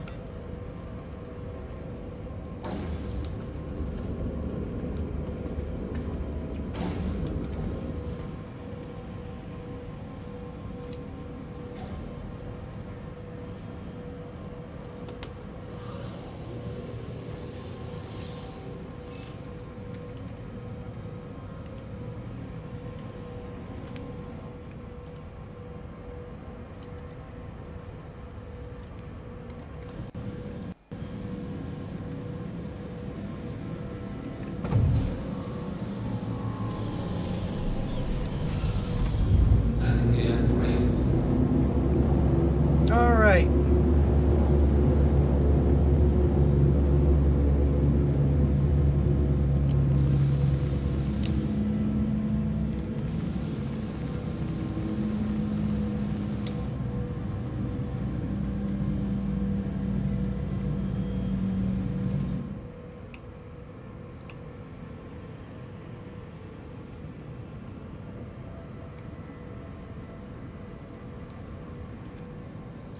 Setting course for Microtech, New Babbage.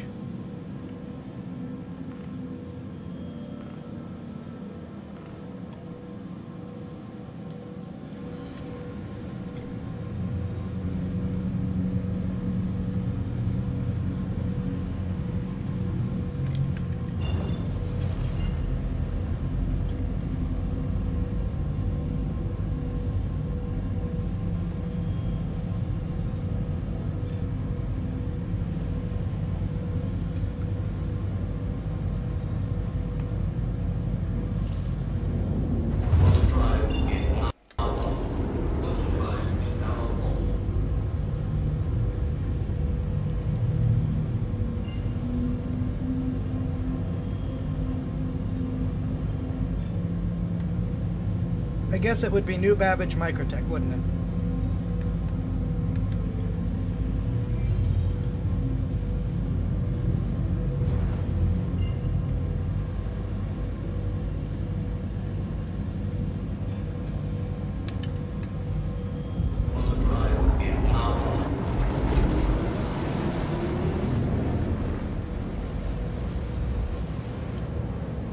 All right, and then while we travel, to entertain us,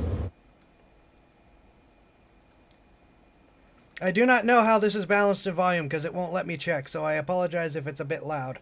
Behold, the mighty Aegis Redeemer. The once and future next great starship is bristling with uncut firepower to the tune of 6 massive guns and a heaping helping of missiles, ready to jam down the gullet of any baddies foolish enough to give you any trouble. Today, we're set to find out if the infamous Redeemer can create as well as it can destroy.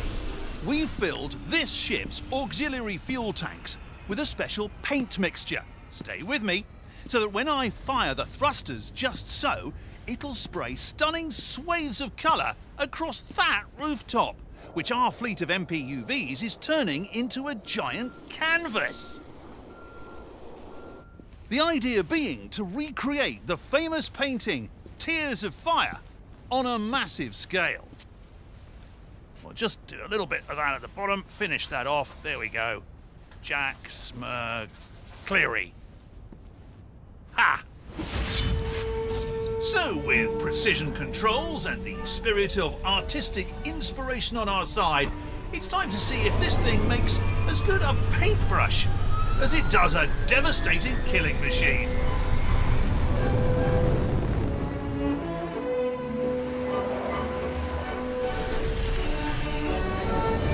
Here we go!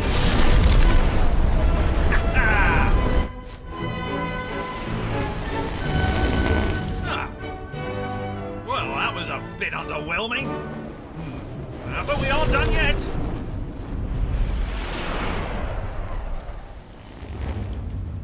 Ah, right.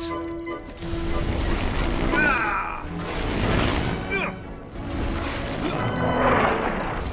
Oh, holy Shian Bob!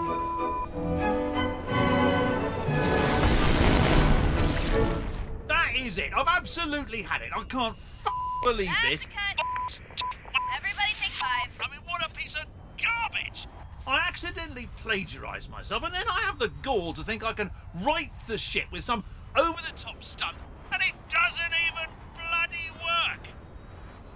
I don't care what the kids like, Jimmy. This is the bloody Aegis Redeemer. I can't believe I thought that using the nastiest gunship to ever make a Vandal soil its bioarmor would be well served farting paint onto somebody's penthouse.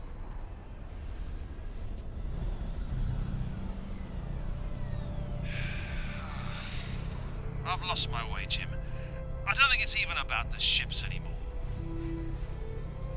Yeah, well, you host the show, Jimmy. I'm done.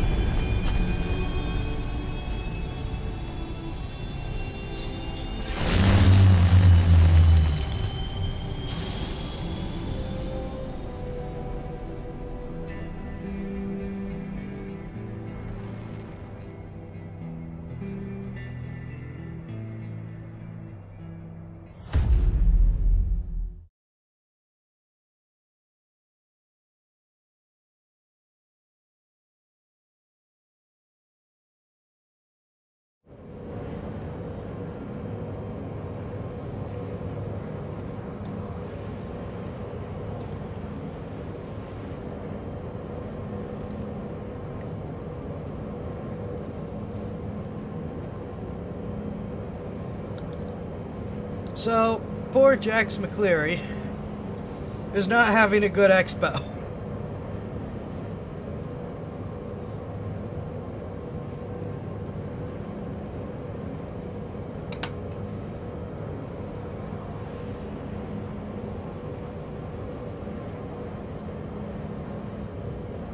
I do feel bad for him.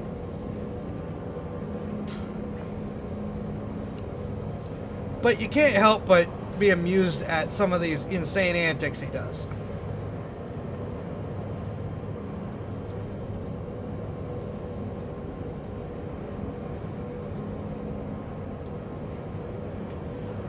Well, I can't wait to see part 3 to see what Jimmy does.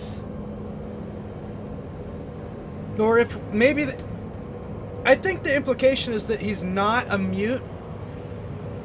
He's like the Stig, where they just don't, where he's just not mic'd.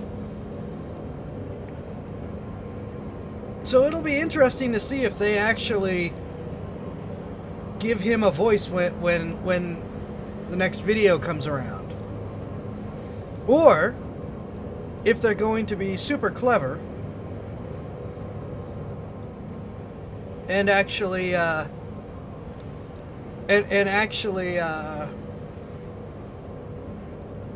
have him emote the whole way through.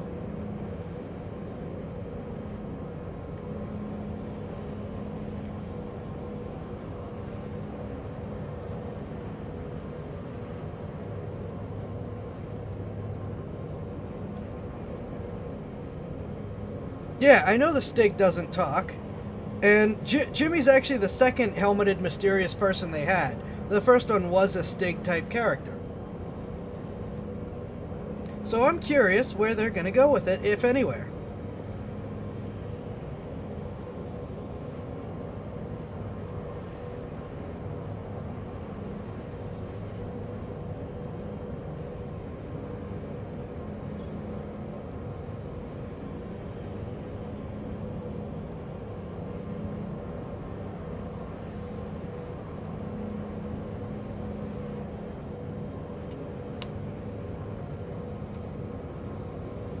Yeah, I mean, you see the range of motion and stuff that they have for the characters. It's some of the best in gaming that I've seen.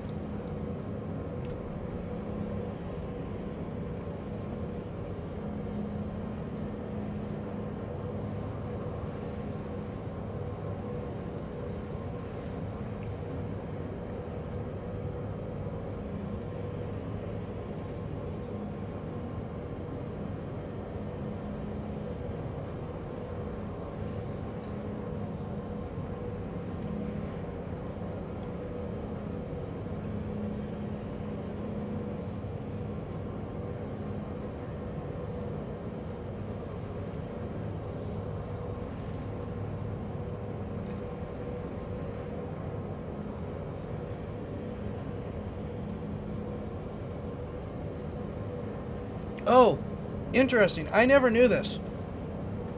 Someone asked me what the average player base looks like here in Star Citizen. Apparently, for the past year, Star Citizen has averaged 500,000 players per day. And these major events with the free flies have added roughly 50% to that. So like 750,000 players a day. That's a pretty nice sized player base.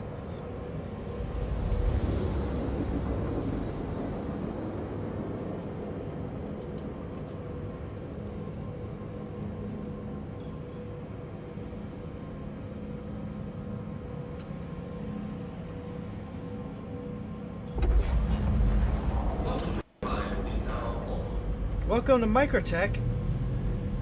We're getting a tiny bit of stuttering, but it is not slideshowy, which means we may be able to get away with doing stuff around its moons so we don't have as long to travel around.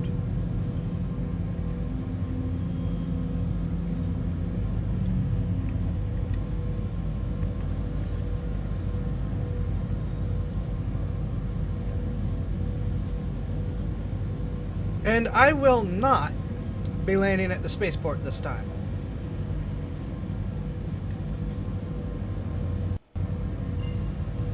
I'm gonna land outside the expo hall.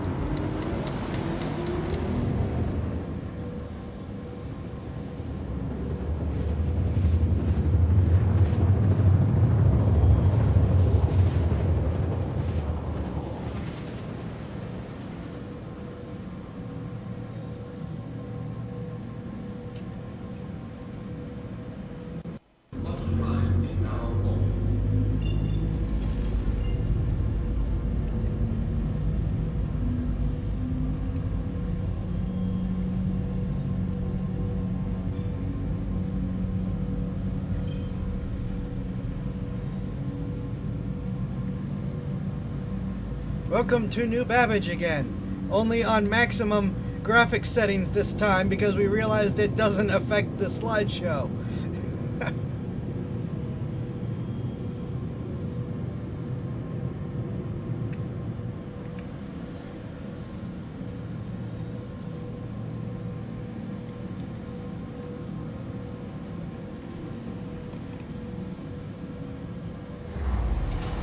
But just...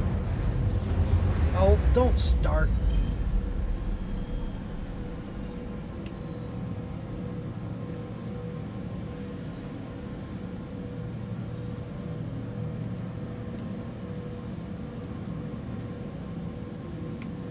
This is not as bad as the other day, though it's still not great. No, we got a blizzard rolling in over those hills.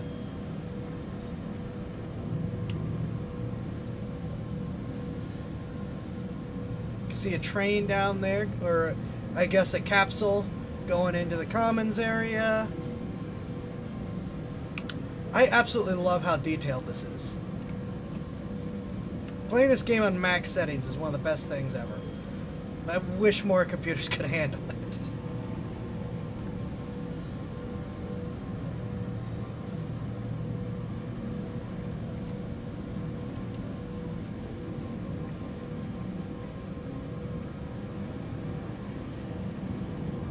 Alright, in we come, gear down.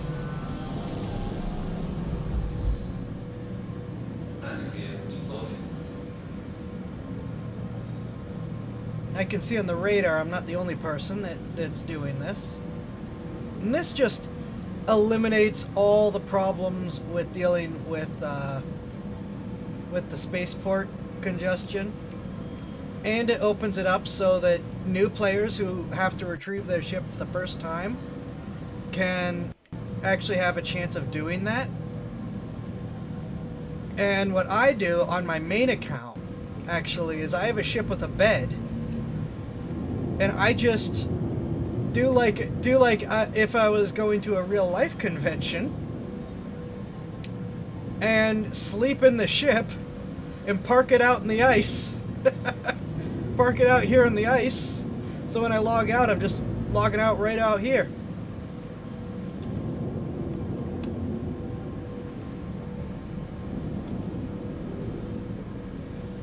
Now remember, stay away from the driveway so that other people can get in and out with their vehicles.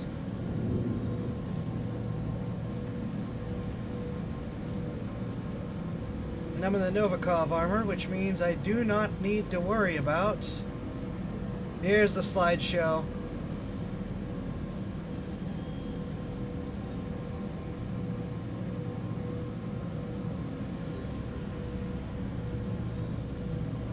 Means I do not need to worry about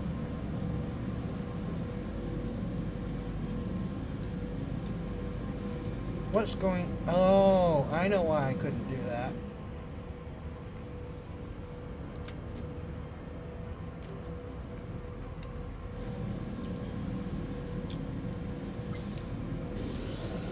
Couldn't use my keyboard controls because I didn't have the window selected, but my HOTAS setup works no matter what.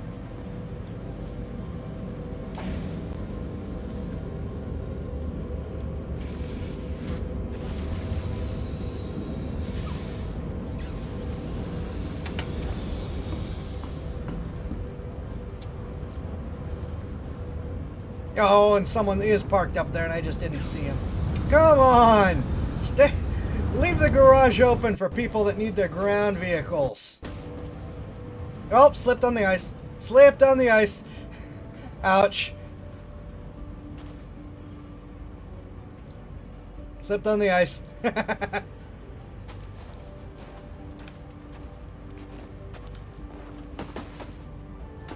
Yeah, the slideshow here is pretty bad. It's not as bad as yesterday, I don't think. But it's not good.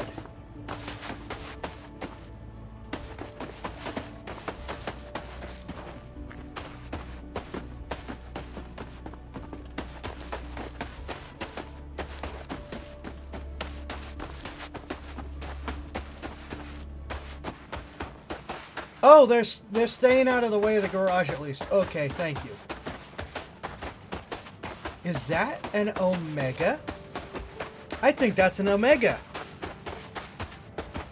I think this is the limited edition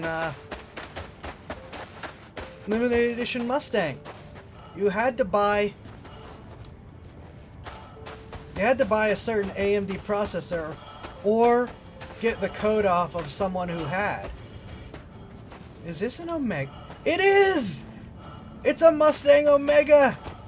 This is the one I have!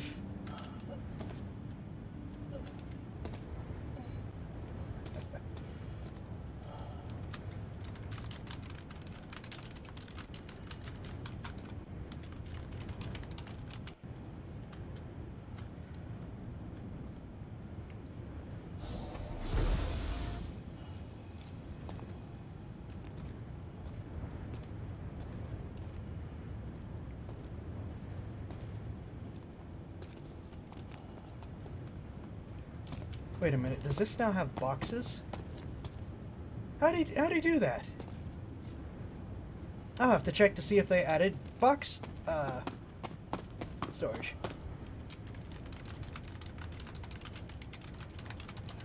Into the convention.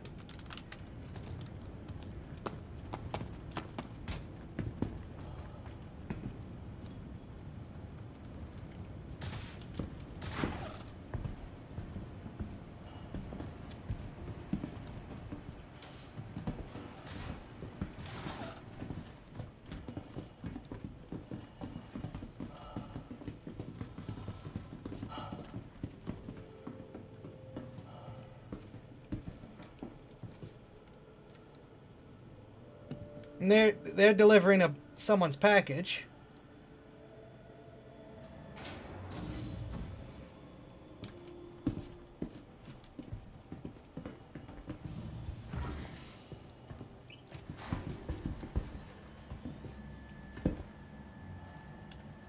I hurt myself when I tripped and fell again.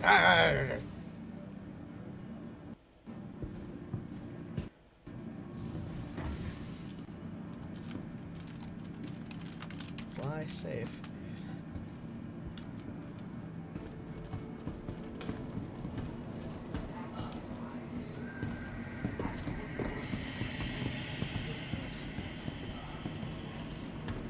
Yeah, that is a limited edition Mustang. They're really cool. I like mine. It's fun to fly. I did not get the AMD package that came with it. I did buy mine off of the gray market. No, I missed the train. Oh.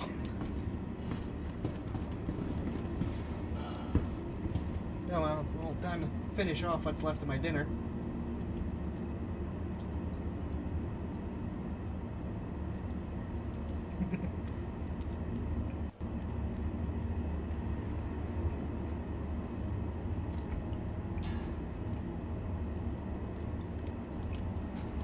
There is a regular racing variant of the Mustang, the Gamma. Capsule now approaching station. Stand clear of disembarking passengers. I can't remember exactly what the differences are besides the paint job, but I'm sure there were actual differences between the two. I just can't remember what they were. Careful, doors are now closing. Excuse me.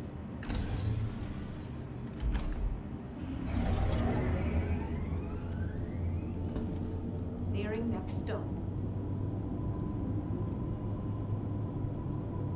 Why can't public transportation be this efficient in real life? I mean, we all know even Elon Musk's Hyperloop isn't going to be this good. The cap.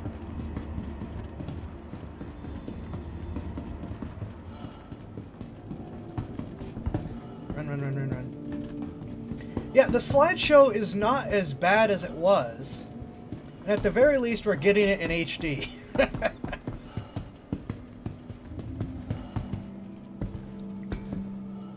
So, it should be back to the Zenith floor.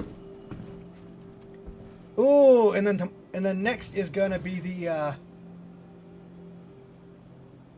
next is gonna be the Alien Day. Cool.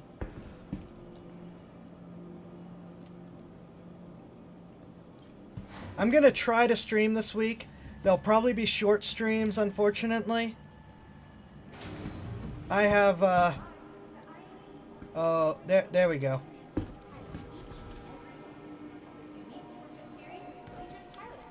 You know, I have, unfortunately, actual work. Here we go.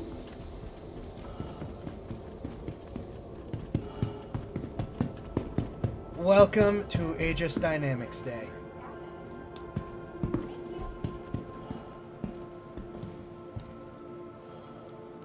Few companies have had as tumultuous a history as Aegis Dynamics. From its earliest days manufacturing iconic warships of the First Tavaran War through the darkest days of the Messer regime, Aegis ships have found a resurgence in the public eye for their versatility and robust construction. Ready to learn more about the manufacturers and ships on display? The all-new 2951 IAE. I'm at least going to take the helmet off. Perfect way to get more info about why adventurous pilots across the universe dare to fly.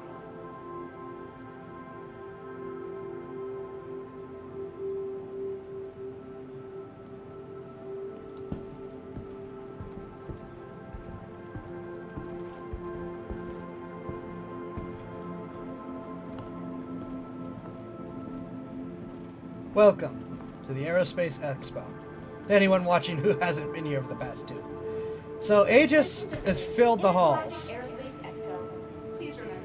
Sabers, Reclaimer in the center, Vanguards on one hall, Avengers in the Redeemer in another hall. Okay, so we're gonna spend forever in the big ship, so it's going to be the last thing we do. We're gonna go around all the outer halls in a circle. Then we're gonna do the big ship and everything in the center, and then we're gonna go down and see the ships that are still coming. So we're gonna start with the Eclipse and the Retaliator, and these are two of the torpedo, well, currently armed with torpedoes, but they're the two big bombers of this. Well, two of the big bombers of this. Aegis makes 3 of the 4 bombers in this. With, of course, the first one we were talking about, the Gladiator from Anvil.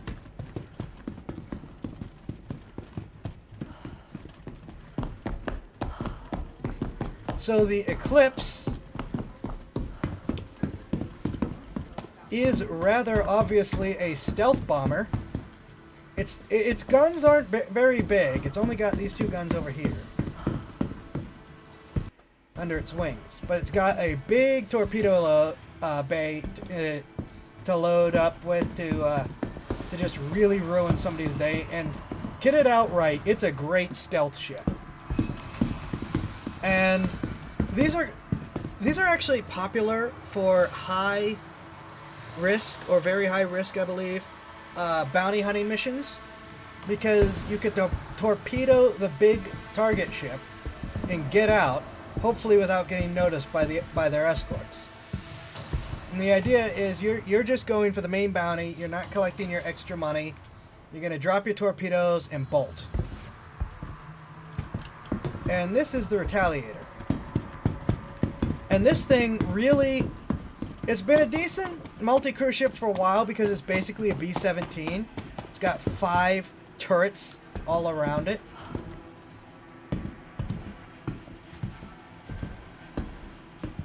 Where's the entrance? But it really came to shine. I don't remember where the entrance is. Here we are. It really came to shine as the bigger ships came in, because this thing's got 6 big torpedoes with which to ruin someone's day, and it does it.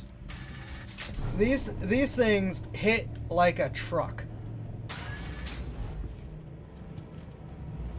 Can I close this so we're not...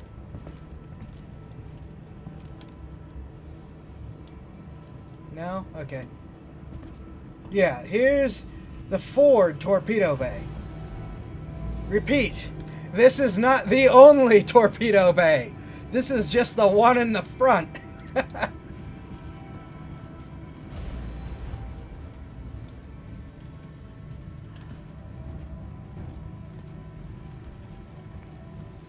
Oh, refresher and shower. Excuse me. I haven't been in one of these in a long time.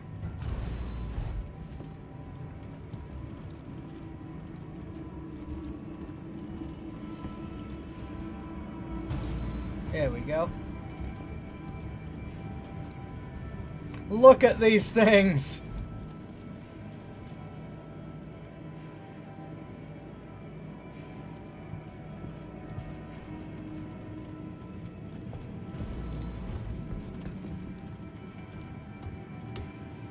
Gonna go upstairs first, which contains one of the turrets, I believe. And bunks. Yes. And bunks. Crew bunks. And this is very much a submarine-esque type ship. 6 bunks here, all crammed in. Not a lot of room. Weapon racks right outside. Turrets so you can get to combat immediately if you have to.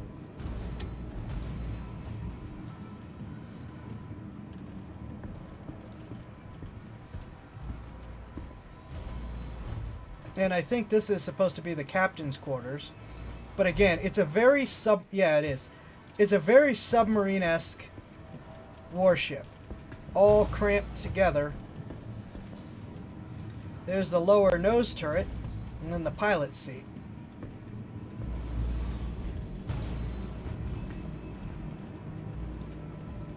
And they're actually going to make these mission configurable. So you can swap out the 2 torpedo bays for regular bomb bays. You can actually turn it into a drop ship with a barracks and deployable troop section. And being an older warship, you can actually... There's the other torpedo bay. You can actually set it up so that there's some shield generators, as with like habitation and things. For, you know, some reason. I guess the UE Navy is typically strapped for cash, but man, that's weird. Oh, there's another turret.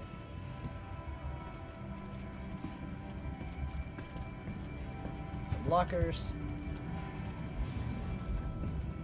Another turret.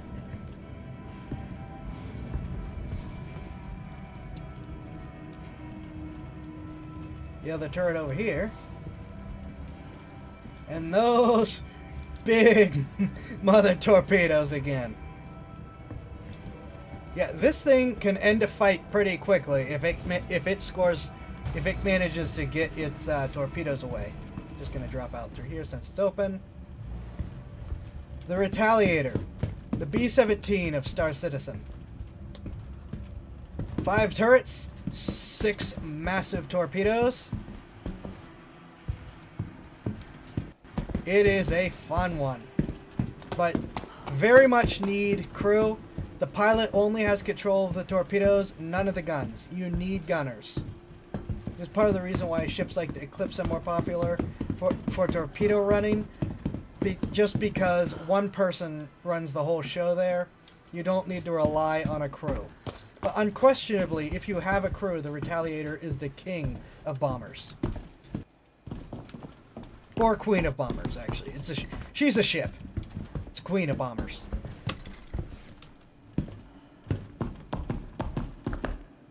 Well, given its firepower, it can be whatever it wants of the bombers.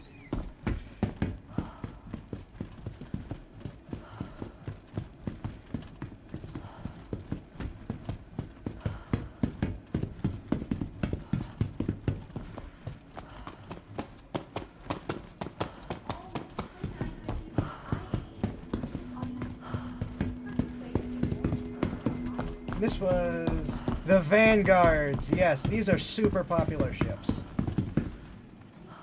The Vanguard platform, multi-purpose, heavy fighter. Well, the base is the heavy fighter. I think this is the base one. Heavy long-range fighter. It's basically the, what is it? The World War II Lightning. P-something. The one with the twin tails. These even have twin tails. You've got one giant gun under the nose. A pair of twin link cannons also. Oh. Actually, this might not be the fighter version. Which is this? Okay, it's the Harbinger. It is not the fighter version. This is the bomber version. This is the 4th and final bomber.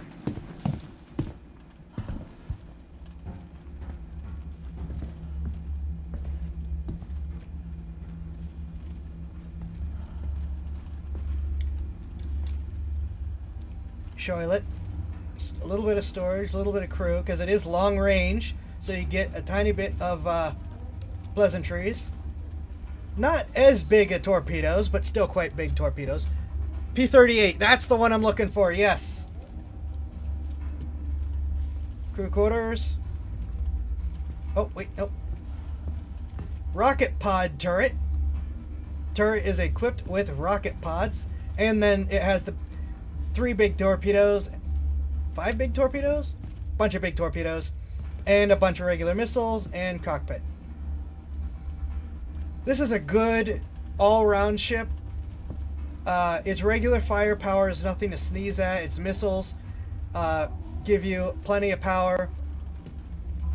It has a turret for multi-crewing, and if you run into something big, its torpedoes will do the job nicely. And that means this is probably, yeah, this is the regular version. Yeah, no, this is the Hoplite. Excuse me. This is, you can see it's got a different giant cannon underneath.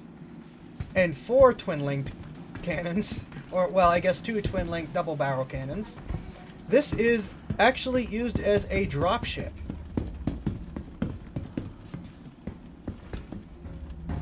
The turret's just a regular gun turret. But yeah, this is actually used as a 6-person dropship. Got your weapon racks and equipment there. People, turret again. And so, Aegis Dynamics does give you the 2 options for dropship capability. No, 3 options for dropship capability. We'll get to the other one then.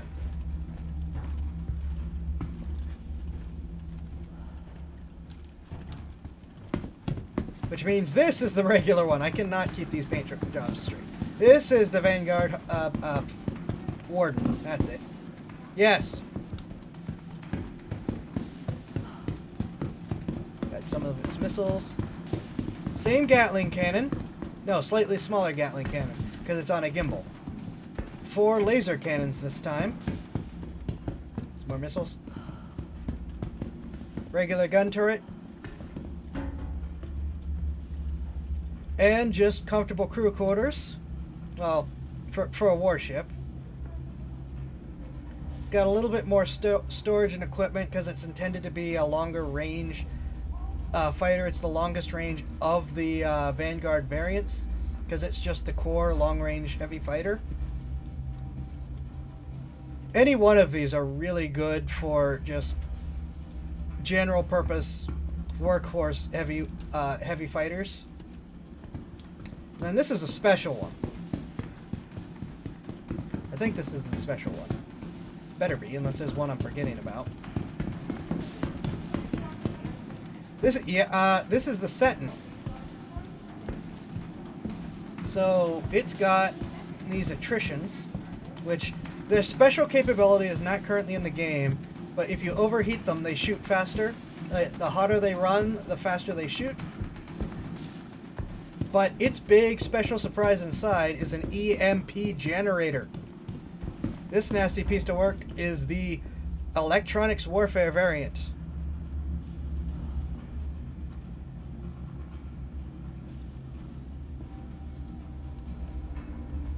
And it will, I'll tell you something, EMPs in this game will ruin your day. But yeah, this is the E-War variant. So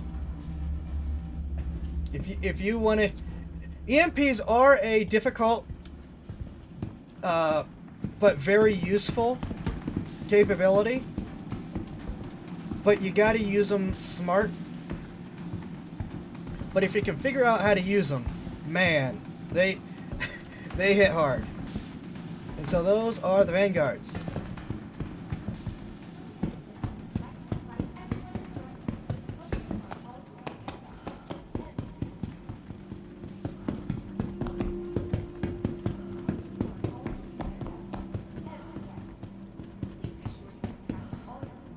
Aegis Dynamics makes so much stuff.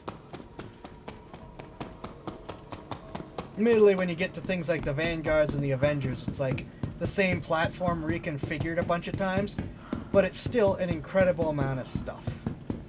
Oh, and again, for anyone new here, these are actual purchase, not rental stations. These are. I'm gonna go rent a Vanguard actually. I'm gonna rent a Vanguard and just so I have it. I'm not gonna bother with the spaceport shenanigans.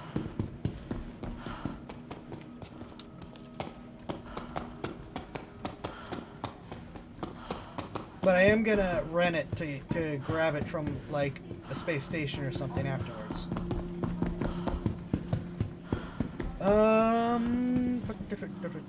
I'm gonna grab the E-War one because you're fun.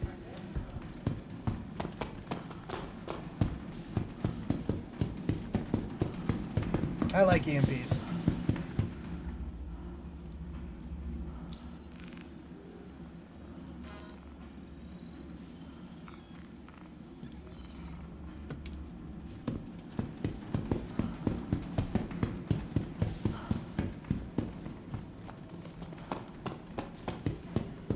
Running around.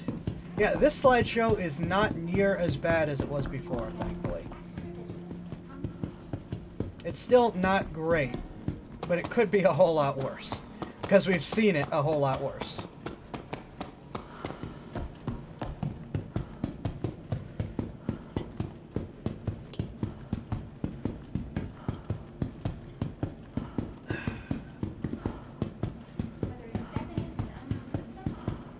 Oh no, there's 2 other hulls that it's not using. Okay. Gonna just get a quick preview of the Reclaimer.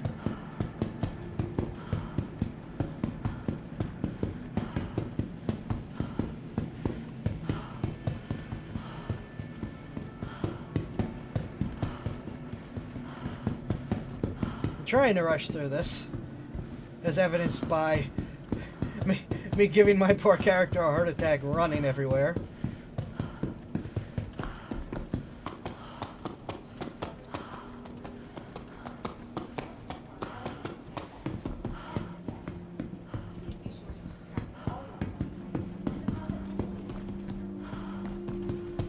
And these are the Avengers and the Redeemer. We'll do the Redeemer last again. Unfortunately, I have a bit of a love-hate relationship with the Avengers. The problem is, I get annoyed when something is pushed above all else, and the Avengers are absolutely pushed as the go-to starter. On paper, I understand why. You could do a little bit of cargo, they have a bed, they have decent firepower, they're relatively cheap. It just gets annoying that so many ships get ignored in favor of them. And admittedly, personally, in spite knowing they're good ships, I just can't seem to fly them unless one's a Warlock. I just don't have any luck flying them. And like I said, I do see why one would like them. I mean, they are pretty good ships. Yeah, this is the core Titan. You get a little cargo bay. You can also get into the cockpit from the front. You have the bed, a little bit of storage access, in the cockpit. So you have a pretty good all-rounder for not a lot of money. It's just that so many other ships get ignored in favor of them gets annoying. This is the Warlock, isn't it? Oh no, it is the Stalker. This is a Bounty Hunter variant. And the only difference is these people transport pods.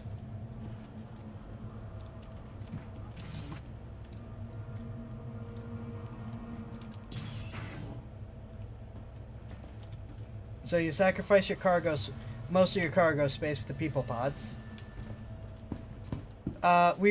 It's not in yet, but we will eventually get the need to bring in people alive instead of just killing them. So those will be important. But for now, the Titans are really the way to go. This is going to be the Warlock, which is the only Titan I ever had a lot of luck in, and that's because it has an EMP generator in the back.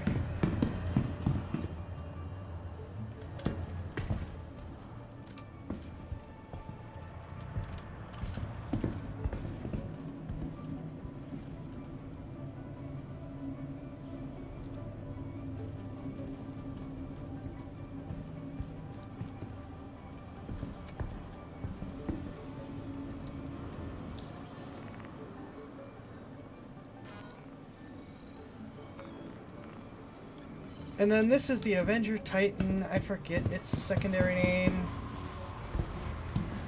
Renegade. It's got the gold and blue navy paint job, but it's besides that and the fact that its stock weapons are a little different, it's no different than a regular Titan. Which, hey, that's not actually a problem. I'm sorry.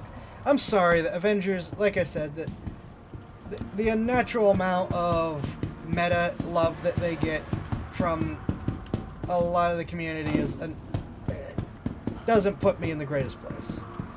Then this is the Redeemer. Big gunship dropship designed by community members. It's got 2 remote turrets, 2 manned turrets, and a pilot. And then room for troops to drop into battle. Now, it is the smallest capacity of the dropships. Hello. Tiny bit of cargo space, some beds, shoilet, some storage. It is the least dropship of the dropships, which annoys some people, but it is a dropship. You see we got some jump seats. Got some equipment and engineering. Turret, top turret.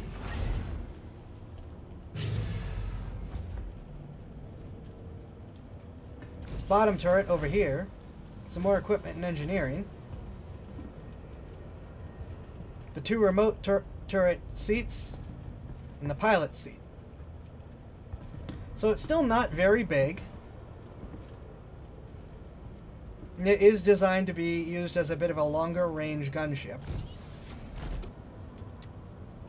But it can do some troop drops, and obviously can cram more people than the official seating says. It also has a little snack storage, and when you get the ship, it comes with snacks pre-set up that you can have. So I think that's kind of fun. So there's one of the remote turrets in the back. Here's a pair of pilot guns. Some pilot missiles. Those are the big piloted turrets, and there's another remote turret. And if you're just the pilot, if there isn't someone in the remote turret seat, you get the wing guns and the front nose remote turret as well. So it doesn't strip you of all your firepower if you're gone, so if you're alone. So it's a decent loner ship. Obviously you're losing a lot, but it's not useless. And then obviously as a multi-crew ship, it's just murderous. Totally a favorite ship that comes with snacks. Yes. Well, the ships, all the ships that have availability of food storage will eventually come fully stocked, which I think is pretty cool. It's the first one to implement it.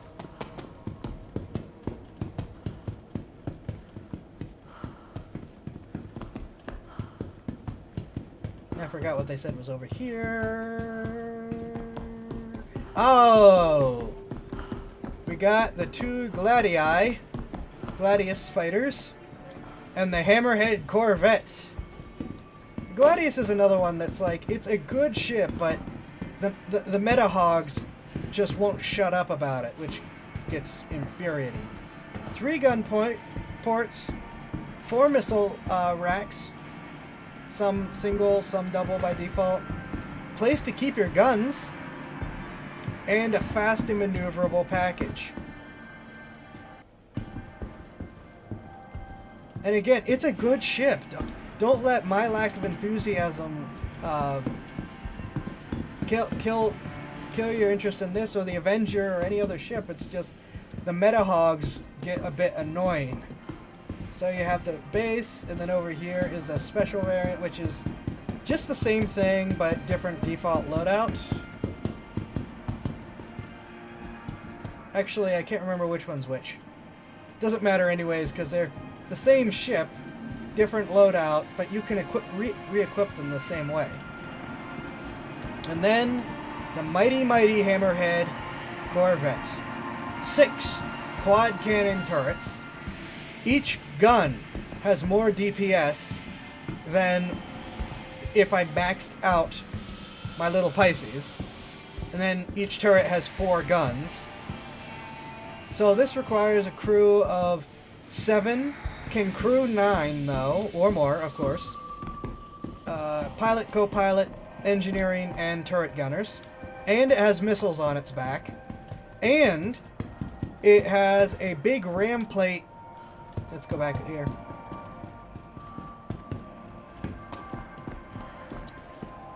It's open right now, but it can smash its hammerhead into a target, open that door, and dump troops. Got this nice little open area in the center.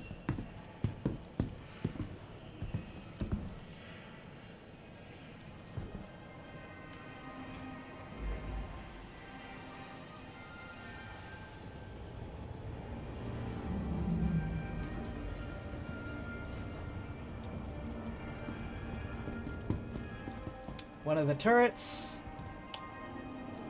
bridge, boarding area. It's got door, door, door. So it is designed to be able to take that. How do I open this? There we go. Now I've got an elevator, or you could just take the ladder. I'm taking the ladder.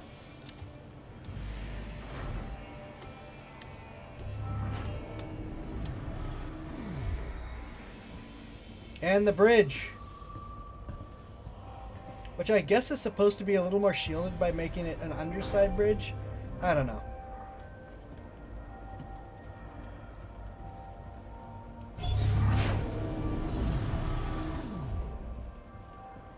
Going back up.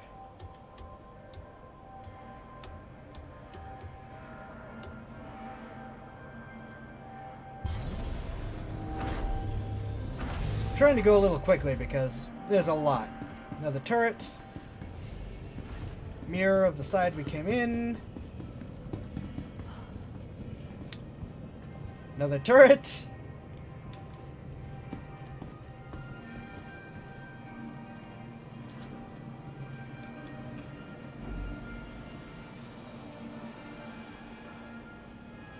Uh-oh. This might be glitched. I might not be able to do this. Ah! It's glitched. I can't go this way. No!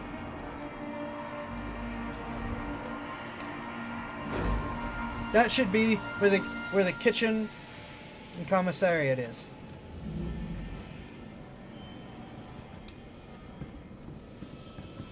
Captain's quarters.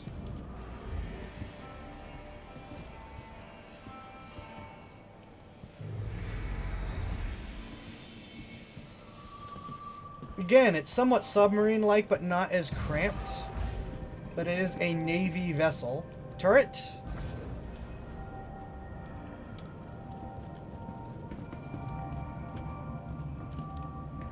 Engineering.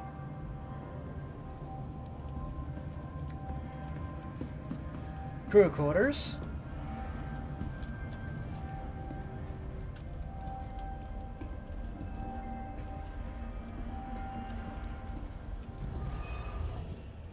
Bathrooms.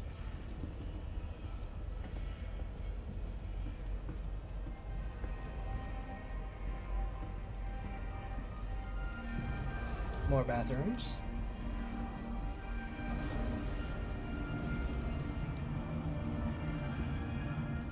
Okay, and this is glitched out too. This is supposed to be where engineering in the last turret is, but it's sadly glitched out, so can't go back here.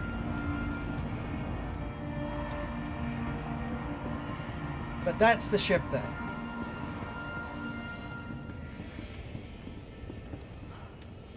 And these things are nasty. They put out a lot of firepower. If the crew knows what they're doing, a hammerhead can lay in a lot of damage before it's done.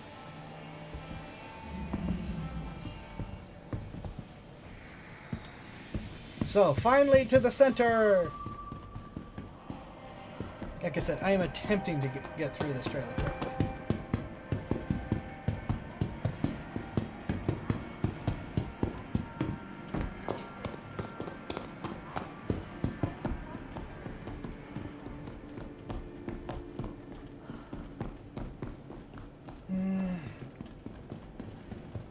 Given how long this is taking, we might not do more moon roving tonight, I'm afraid.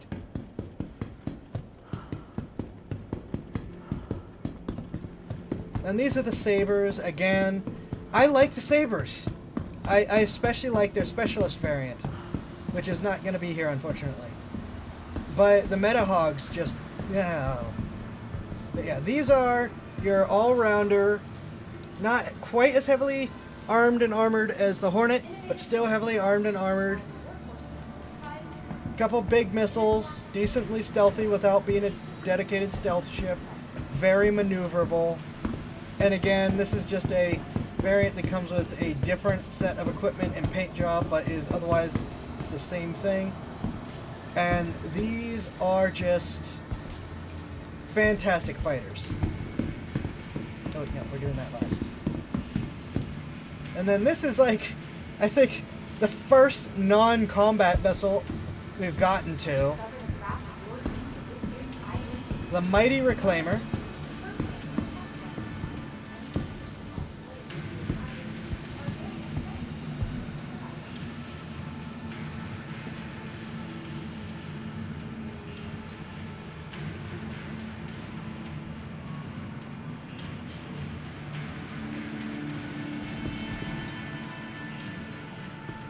which I do not remember how to activate. This is actually a salvage ship. Go up. There we go. Ready to learn more about the manufacturers and ships on display? The all-new 2951 IAE versus August. Perfect way to get more info about why. This is a massive salvage ship. Salvage processing. That big thing in the front is its main salvage claw. Equipment and operations. Escape pods. I believe this takes us to the bridge. It does. Drone or turret operators. Can't remember which. Main bridge.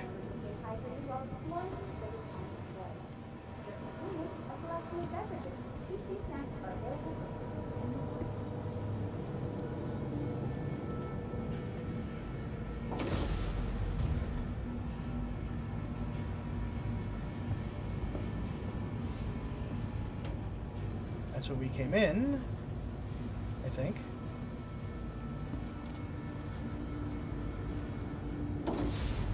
That's where we came in. Excuse me.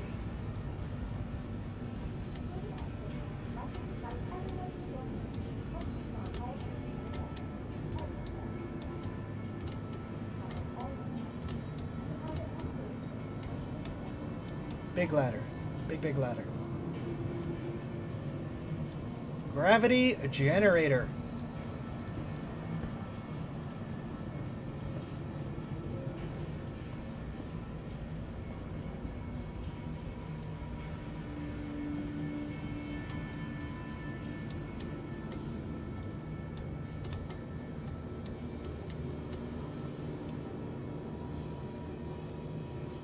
Defensive gun turret. We're just going right back down.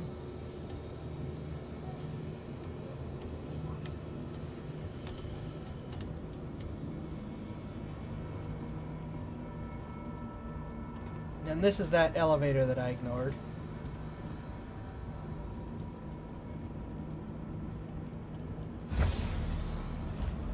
Drone equipment and maintenance bay.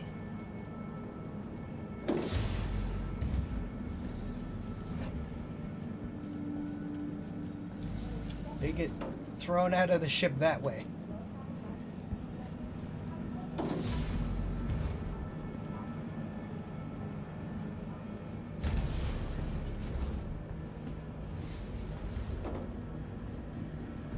This is the hallway where the aliens eat you.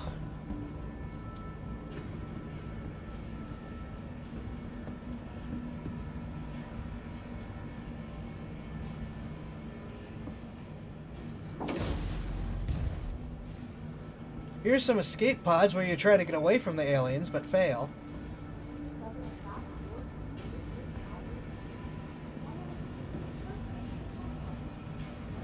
Another hallway where an alien will eat you. Engineering stuff. May or may not contain aliens.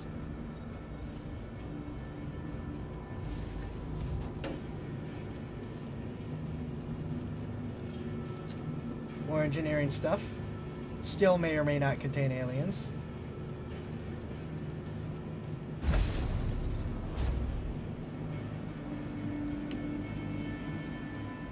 This is the cafeteria where the alien gets you.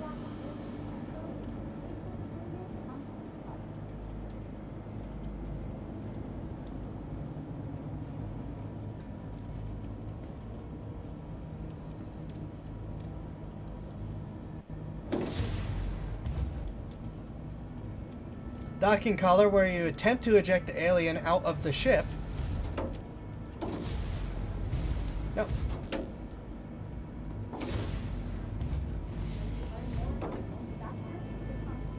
Another hallway where the alien gets you.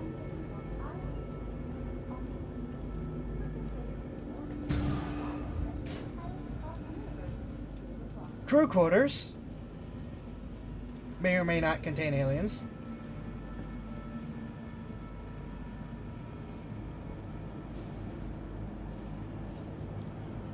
does contain showers and toilets. I thought... Oh. Belly burster. Oy. Captain's quarters. Probably doesn't contain aliens, but you never know.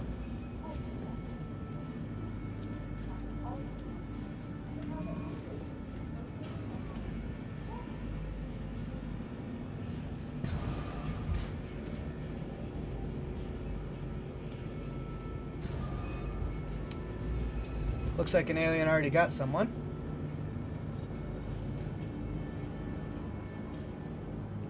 Engineering with more airlocks with which to try to eliminate alien problem.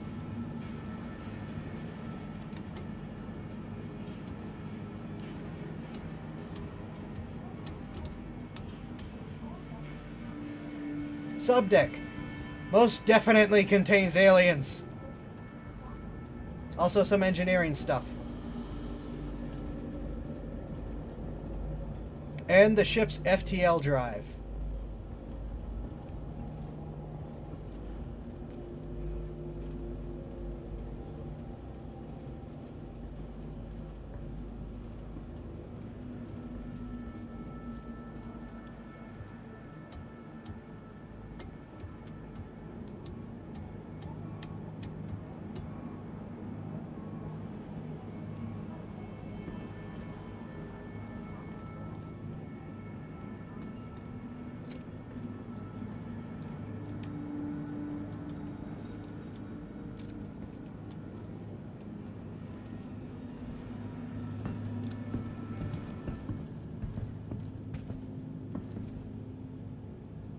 Okay.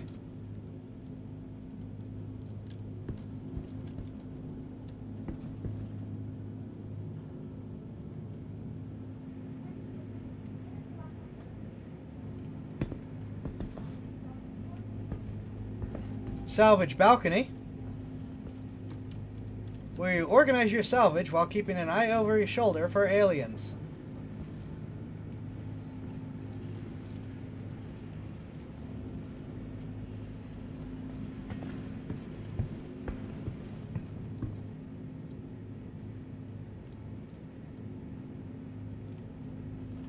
Oh, wait, no, we were just on a habitation deck.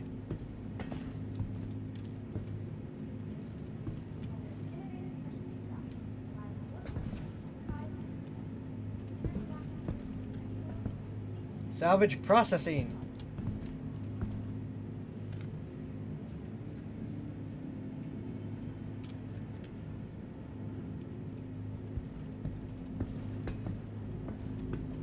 Where the actual organization of the salvage happens. There's also a processing elevator and mechanism over there.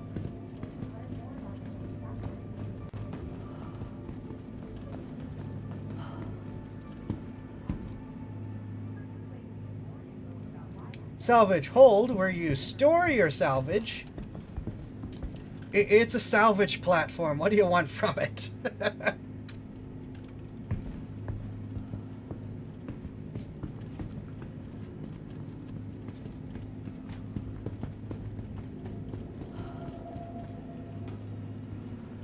I don't think that's supposed to be clear. No, I could be wrong.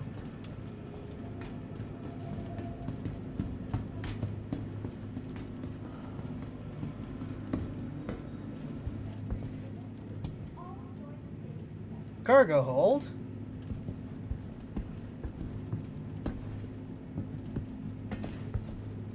So it does keep its salvage separate from its cargo, thankfully.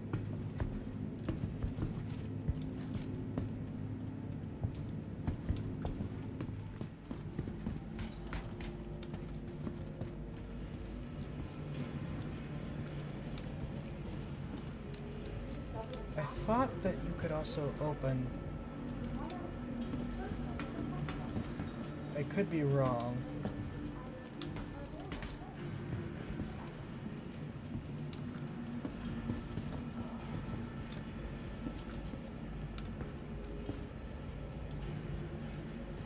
I thought this could also be opened. but I'm probably wrong.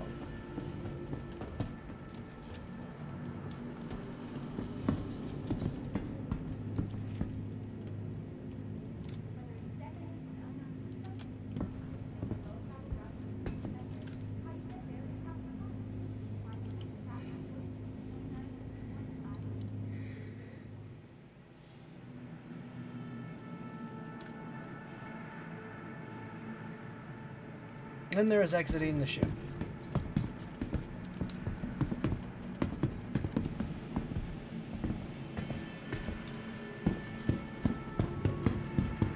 And that is the mighty Reclaimer.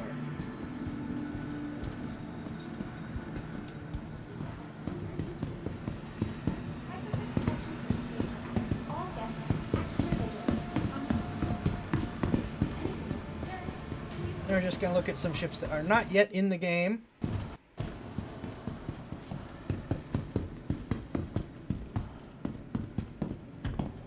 And I think these are just lounges down here. No other vehicles, because I think that we are finally through everything Aegis makes.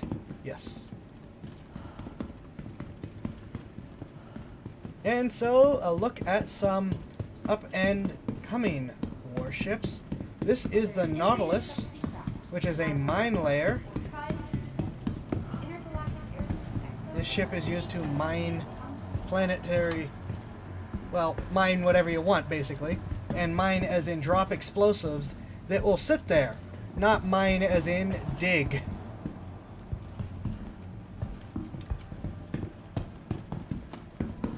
And then this is the Vulcan, which is a small repair, well, no, just repair ship. A small repair ship.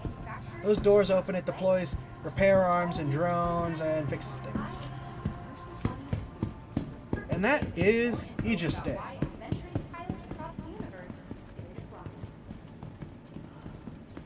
Oh, a lot of stuff to get through.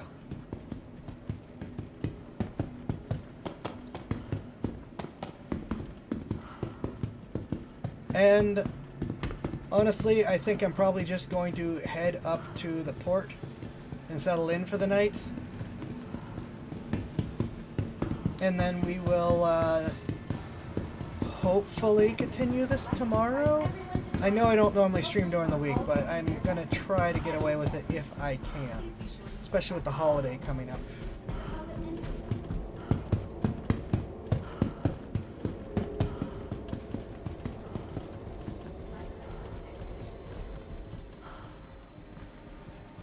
I just as a tiny thing, I like how you go from running on something hard and solid to something soft like carpet, and it actually does change your footsteps.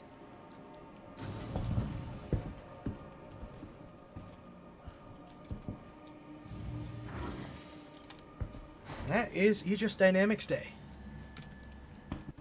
And tomorrow is Alien Day. Apoa, Banu, Asperia, and Gatak. Asperia is actually a human manufacturer that makes alien ships. Gatak belongs to the Xi'an, who are a big turtle-like race. The Banu do not necessarily resemble a particular terrestrial critter. So they... I'm not entirely sure how to describe them physically. They are they are a species of passions, though. The Xi'an are very methodical, very wise man type species. They are much farther ahead than humans are. And Gatak is basically their attempt to be nice. Gonna make ships to sell to us as part of showing off their technology and being nice. They also have deals with an official deal with MISC for some of their technology, and a little bit of a deal, side deal with Consolidated Outland. The Banu, however, just prefer to sell directly to humanity, whatever. They don't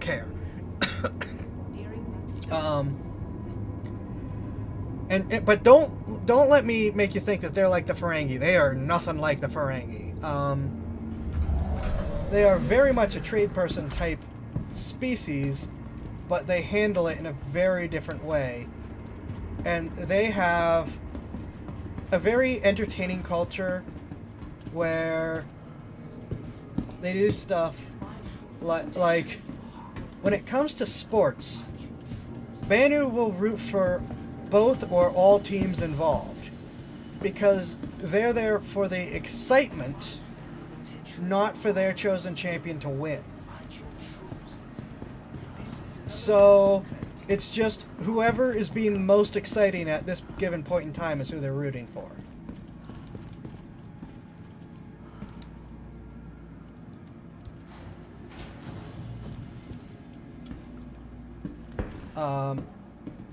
And they make... No, we're not going to the commons. We're going to the planetary surface exit. And they make stuff for humans, like they make the Banu Defender that I like so much. We'll get to show that off, hopefully. They make the Banu Merchantman, which is going to be a massive hybrid between a cargo transport and a portable bazaar. Your own personal portable bazaar. And you will even be able to fill it with NPCs to sell stuff for you. It's not in the game yet. Theoretically, it's coming soon. Though, you know, take that with a grain of salt.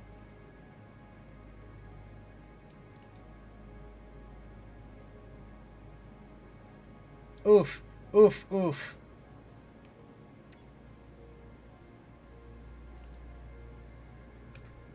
But theoretically, it's coming soon. But yeah, they're just a species of passions. Whatever they're doing it passionately. If they're being a tradesman, they're being a very, very passionate tradesman. If they're a pilot or a soldier, that is their life. You know, they believe in pursuing whatever you wish to its fullest. And so the more dedicated you are to what you do, the more they will respect you. And they don't care what it is. If you see a Banu sanitation, janitor basically, if that person's like, I'm gonna be the best darn janitor on the planet, they get respect in Banu culture just because that's the attitude they have about it. So they're a pretty cool, unique species. And then Apoa, actually I think Apoa is another Shan company. Alright, now I'm fighting against the wind, so I can't run. Apoa is another Shan company selling to humans.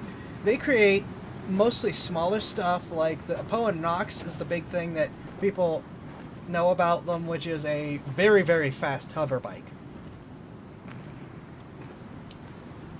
And that's Alien Day. Like I said, Asperia is not actually aliens themselves. They, I told you there was a storm coming in. They are a human... What?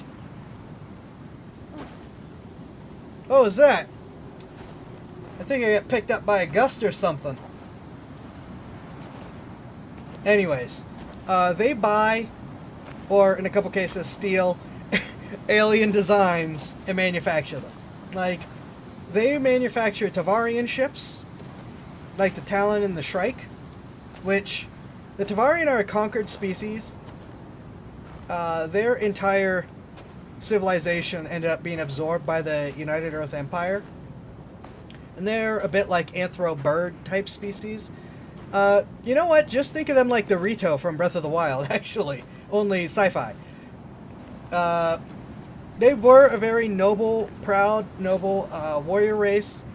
When they lost a war that they started with humanity, they were just crushed in terms of species morale and were basically ready to be enslaved by humanity, and humanity said, no, we're not going to do that.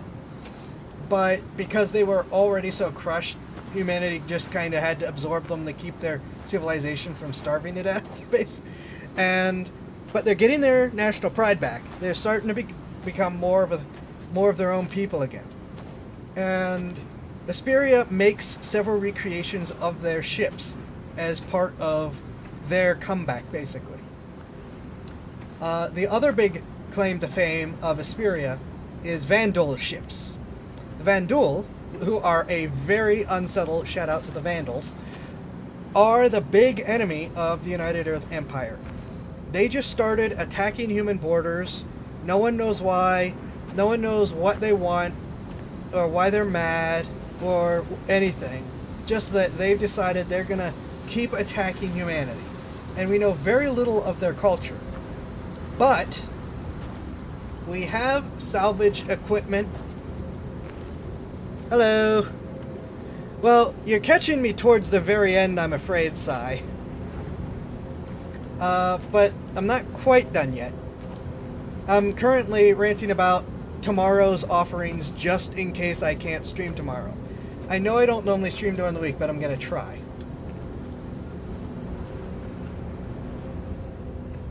So anyways, so humanity got its hands on some Vandal salvage and scrap, and have created recreations of some of their... Uh-oh, I'm about to do it again. Yep. And, no! No! Oh! What happened? Did the wind make me... The wind smack my head into something? Oh!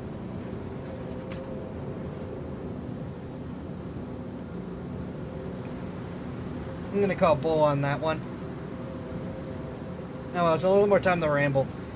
So humanity got their hands on scrap from several different Vandal starfighters, and manufacture the glaive, the scythe, and the blade. Yeah, I died.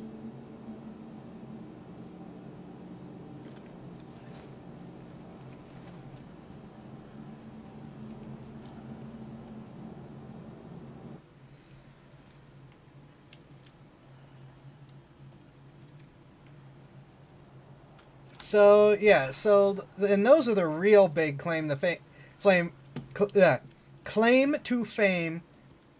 for Asperia, because the Vandal are a thing that we don't know anything about them.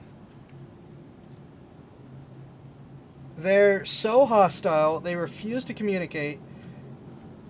Well, no, there is one other thing that we know about them, which is that they are obsessed with knives as a species. And each Vandal, a little bit like Klingons, each Vandal has a knife that is their personal knife. And, they challenge, there's some sort of honor ritual that involves challenging for the knife. I do not know the details. I know that only like 2, maybe, humans have ever actually managed to pull this challenge off and win a knife. If you are able to win the knife, then it's yours, and the Vandal will actually respect you. They won't do anything when it comes to stuff like actually talking to... Ooh! I got to keep my Novikov armor. Yay! And my multi-tool! Yay! And my gear in my Novikov armor! Yay! I didn't lose anything this time!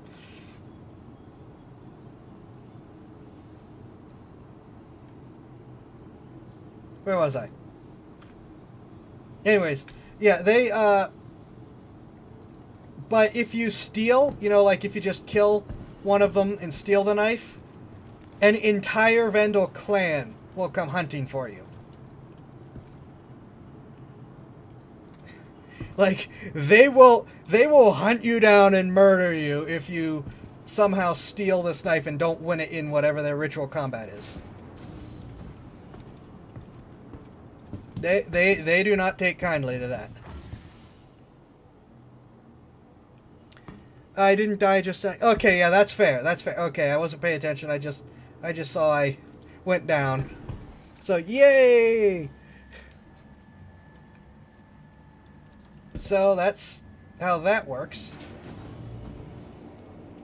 I could probably...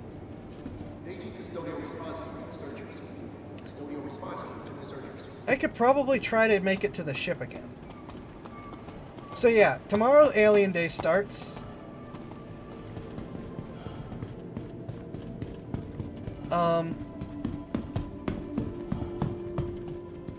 Yeah, I want to try to get to the space station so I can at least start with better frame rates.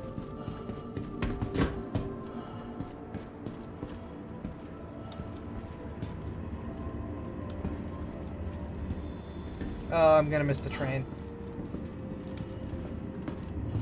I missed the train.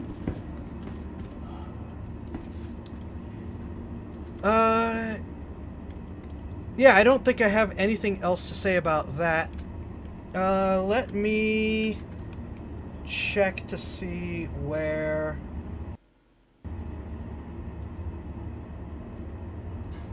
DLive is on the treasure chest.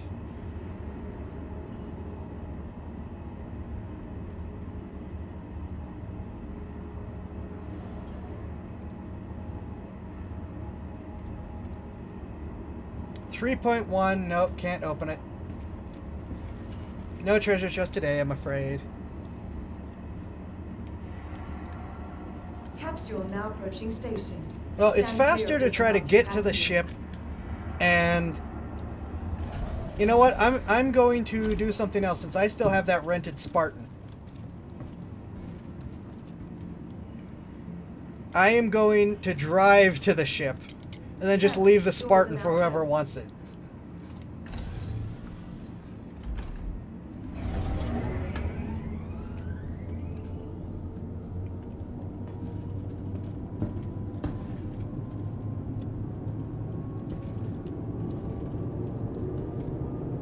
I should have done that, but I forgot I had the Spartan.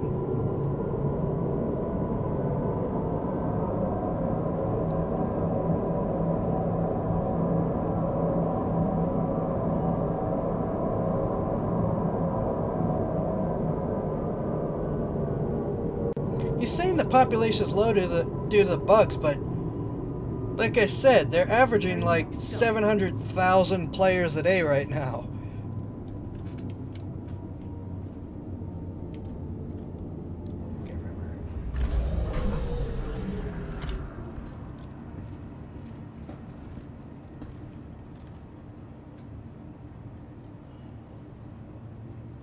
Careful, doors are now closing.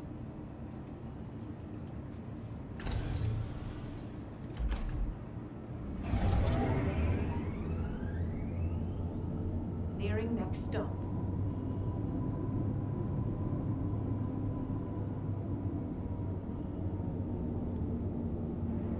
Alright, here we are. To the Commons. Leave the station momentarily.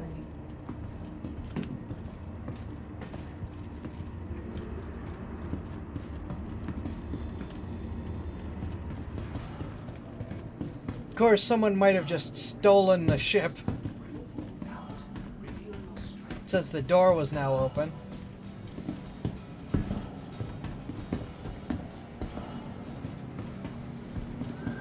Nope, we're not going to the plaza, we're going to the promenade.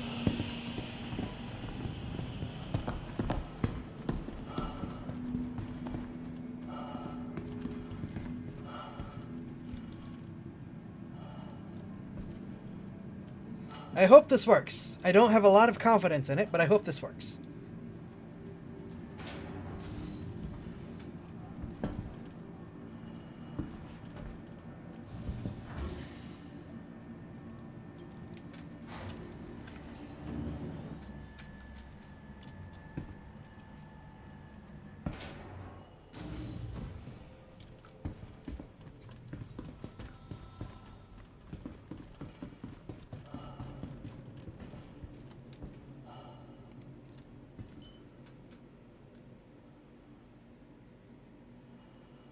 There we go, and... No! It says it expired. Can I still retrieve it? Oh! It expired, but I can still retrieve it!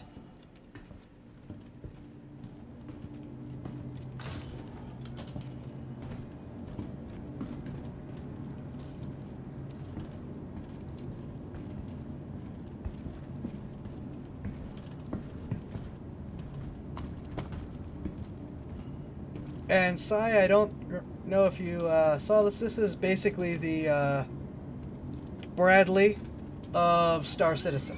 Only it uses wheels instead of tracks. And wasn't produced through sheer incompetence.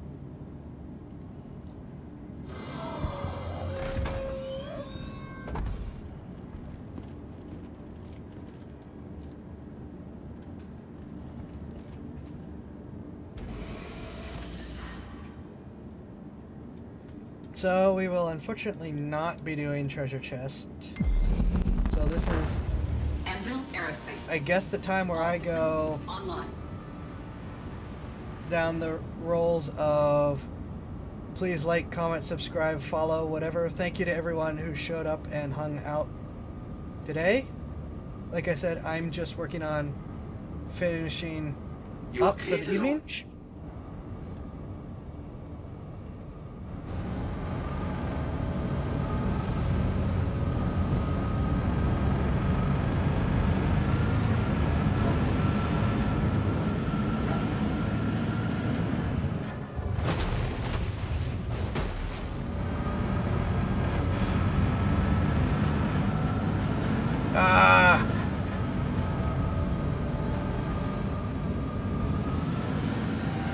Someone stole my ship. Well, my rented ship.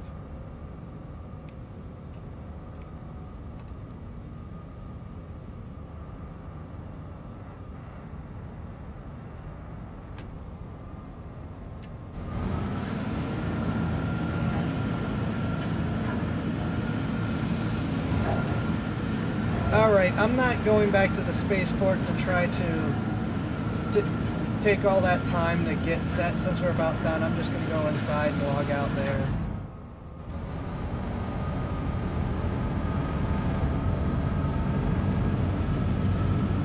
Again, thank you all for watching and hanging out.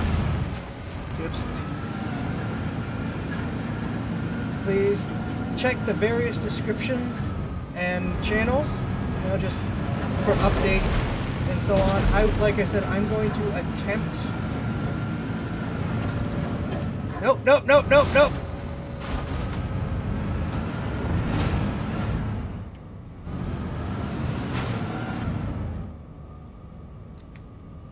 This time I'm going to intentionally leave this here for people to pick, for people to drive away if they want.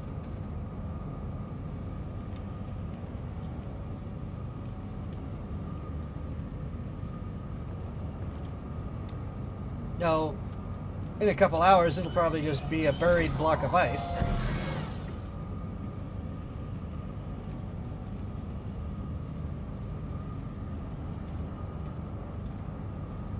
And yeah, this has been day 3, Aegis, of Star Citizen.